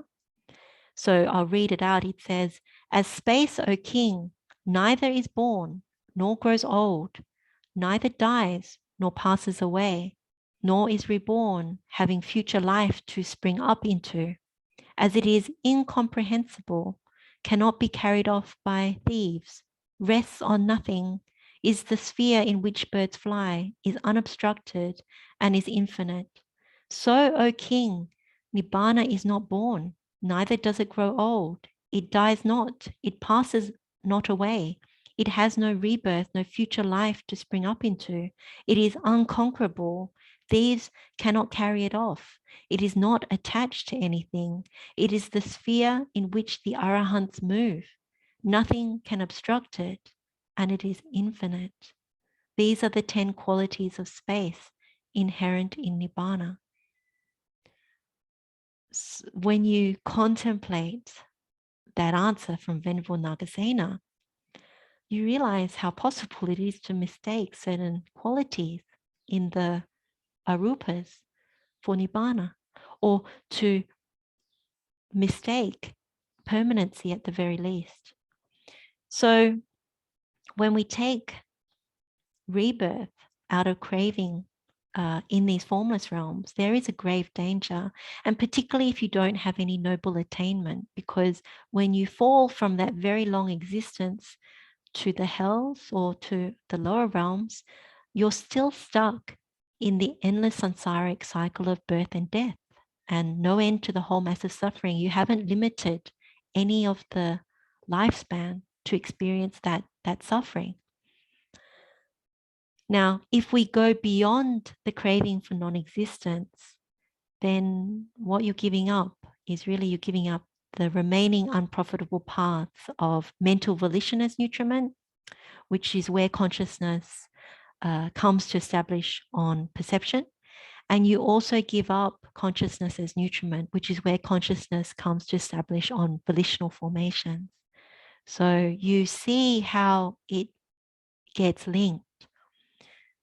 So this insight pathway on emptiness, it's a way of abandoning through wisdom all the unprofitable paths that are the 4 nutriments: the physical nutriment, the contact as nutriment, mental volition as nutriment, consciousness as nutriment. Those are all linked to greed, hatred, and delusion. You can complete the path. So there is great benefit in learning Cūḻasuññata Sutta correctly. And there's great benefit in training in Cūḻasuññata insight pathway, being able to access the arupas at will with no trouble, developing and understand the Dhamma that underpins this meditation, and of course, directly realizing the truth of the arupas, and then the practice towards the ultimate liberation of Nibbana. So those who destroy the taints, so these are the effluents referred to on the slide, the karma tanha, karma asava, bhava asava, and also ultimately this avijja asava, then you no longer crave sensuality, existence, and non-existence. So at that point, you have the highest right view. So the highest right view is the third noble truth, the cessation, the complete cessation of all suffering. So there's no more birth and coming back to be. So the sutta ends with the Buddha saying, you should train in this, essentially.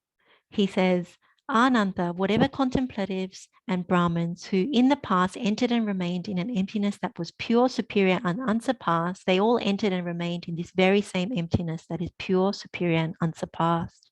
Whatever contemplatives and Brahmins who in the future will enter and remain in an emptiness that will be pure, supreme, and unsurpassed, they all will enter and remain in this very same emptiness that is pure, superior, and unsurpassed.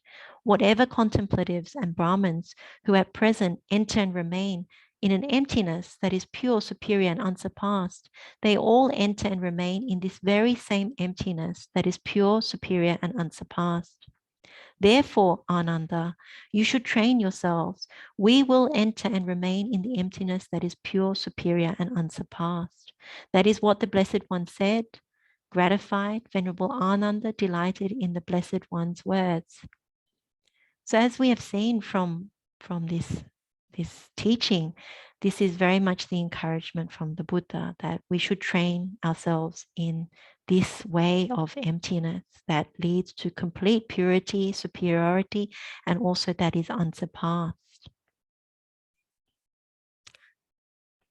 So there's only two more things that we can do. I wanted to just briefly mention the story of Anuruddha Thera because it's very good to answer the question about the Arahant, and then I'll run through a summary of the meditation instructions at the end. So this story about Venerable Anuruddha comes from the Dhammapada. This is verse number 93. And it resonates with this question that people normally ask, which is, how does an Arahant who has realized this very pure emptiness, superior and unsurpassed, and they have destroyed the taints, how does such an Arahant live? And so the story of Venerable Anuruddha helps to answer this question. And the Dhammapada commentary tells us this story, which is that Venerable Anuruddha, he was looking for some discarded pieces of cloth to make his robe because his old robe was soiled and torn. So he's looking through the rubbish heap. And his wife from a previous existence, who had been reborn into a Deva world, she saw that that was what he was doing. And so knowing that he was looking for a piece of cloth, she took 3 pieces of cloth from Deva material and apparently put it in the rubbish heap and made them barely visible to him. And so Venerable Anuruddha, he found those pieces of cloth and took them to the monastery, and then he began making the robe. So the Buddha, who had arrived with the chief disciples and other senior disciples, they also helped him to stitch the robe. At the same time, this wife from a previous existence, who's a Deva, she assumed the form of a young lady and she came to the village. So I think this was at Savatthi. And she basically urged or encouraged the villagers to send good food to the monastery. And as a result, there was an abundance of food that came to the monastery. The other bhikkhus, seeing so much food, like excessive food, they put the blame on Venerable Anuruddha, saying he should have asked his patrons to send just enough food, not to be wasteful of sending excess food. And that maybe his real intention was to show off that he had many good supporters. So in many ways, it could have been they were alluding to he's like Devadatta, which is not a good thing to allude to. The Buddha said to those bhikkhus, do not think my son Anuruddha has asked his donors and lay disciples to send rice gruel and other foods. My son, the Thera, did not ask for anything. Arahants do not talk about such things like food and clothing. The excessive amount of food brought to the monastery this morning was due to the promptings of a celestial being and not of a human being. So what this tells us is that Arahants, they no longer have volition towards food and things. They no longer have volition towards existence or non-existence. They take what is offered, whether it's at the monastery or on the alms round, and they live on that. If they are not offered the food, then they are happy to go to final Nibbana because they have no volition. The contrast is really the rest of us who have not attained to arahantship. Then we haven't destroyed those taints. So in our case, we would travel far and wide in order to find food, find other material things, to exist. We have the volition to exist. And the arahants, they've cut off all those unprofitable nutriments.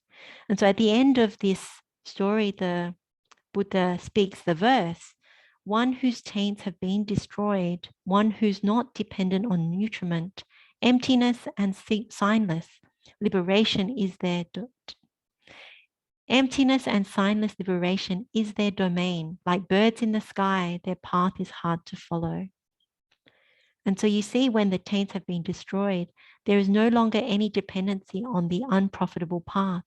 So there's nothing that goes, there's no volition that goes towards physical nutriment, contact as nutriment, mental volition as nutriment, and also this consciousness as nutriment.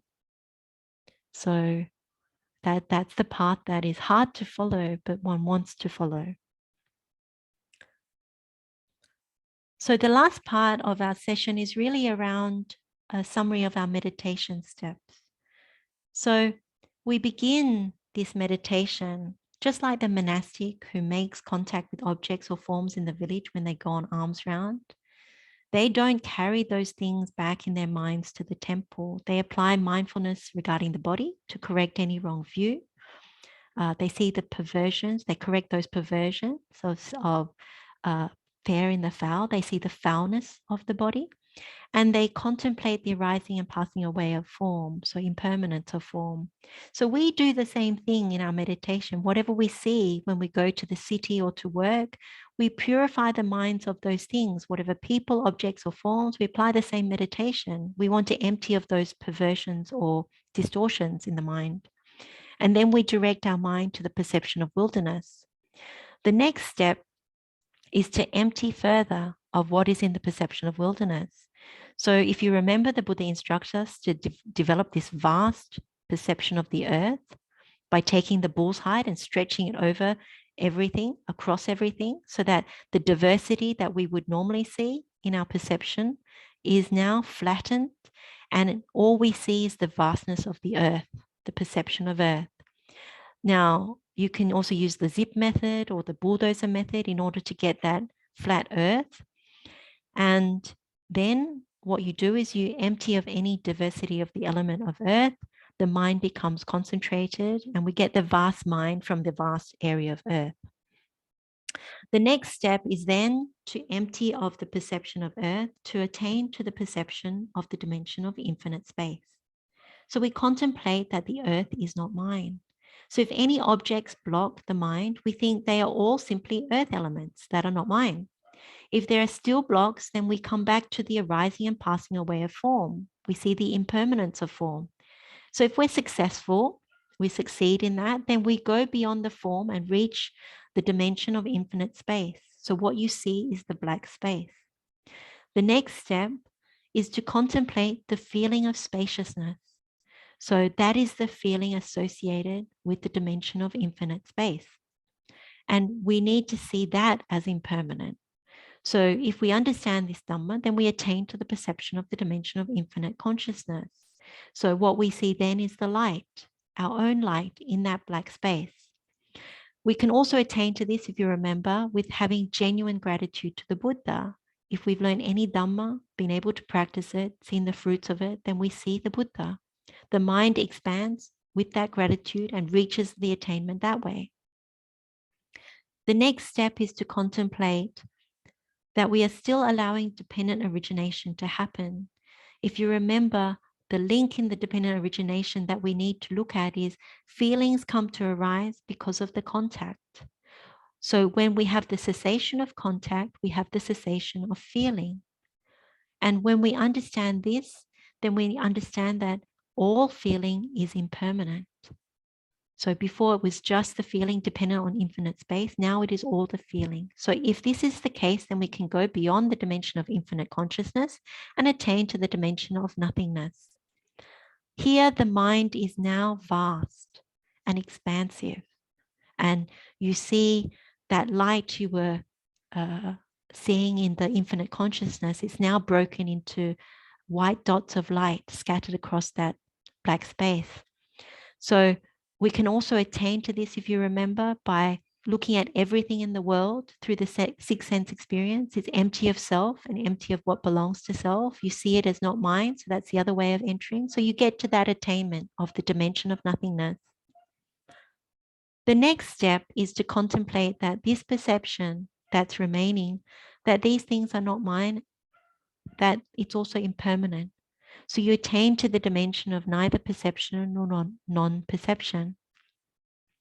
So if you remember from the talk, this is like the dozing off, the sleeping, the feeling that the head is drooping and coming back up. That's when you know you've reached that attainment.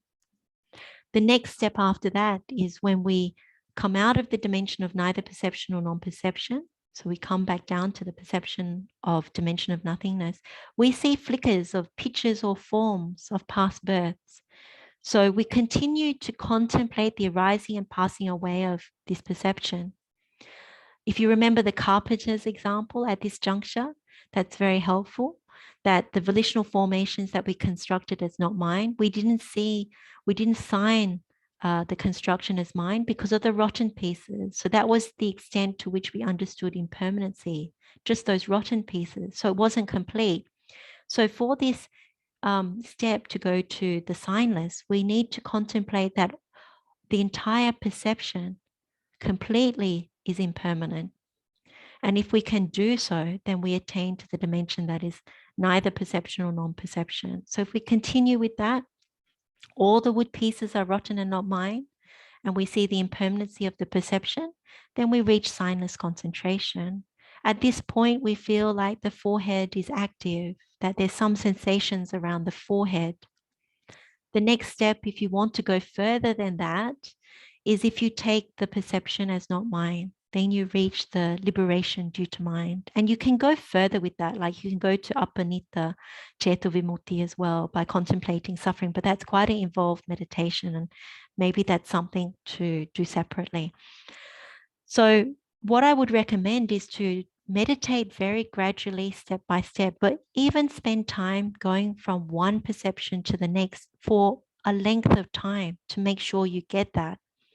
So even simply going all the way up to eighth, the neither perception or non-perception, and taking your time at each one before you even get to the dimension of neither perception or non-perception.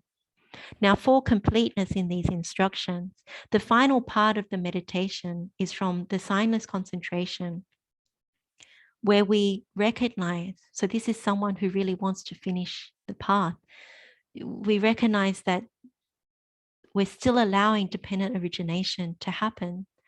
So one needs to cut off all the craving. If there's no craving, then all of the links of the dependent origination disappear.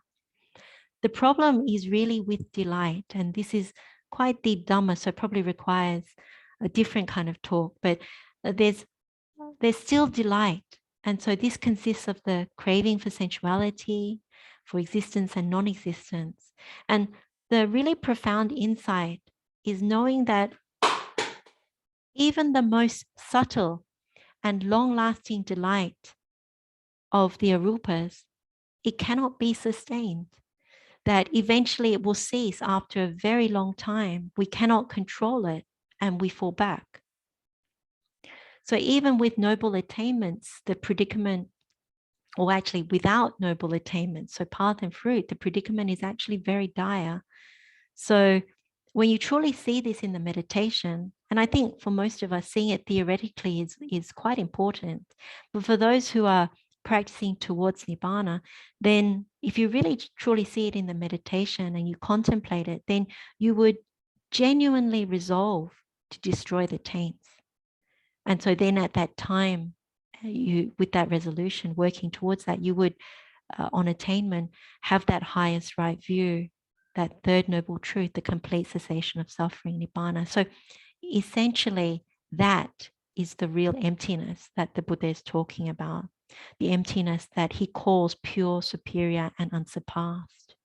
It is the one where the taints have been destroyed. There is no coming back.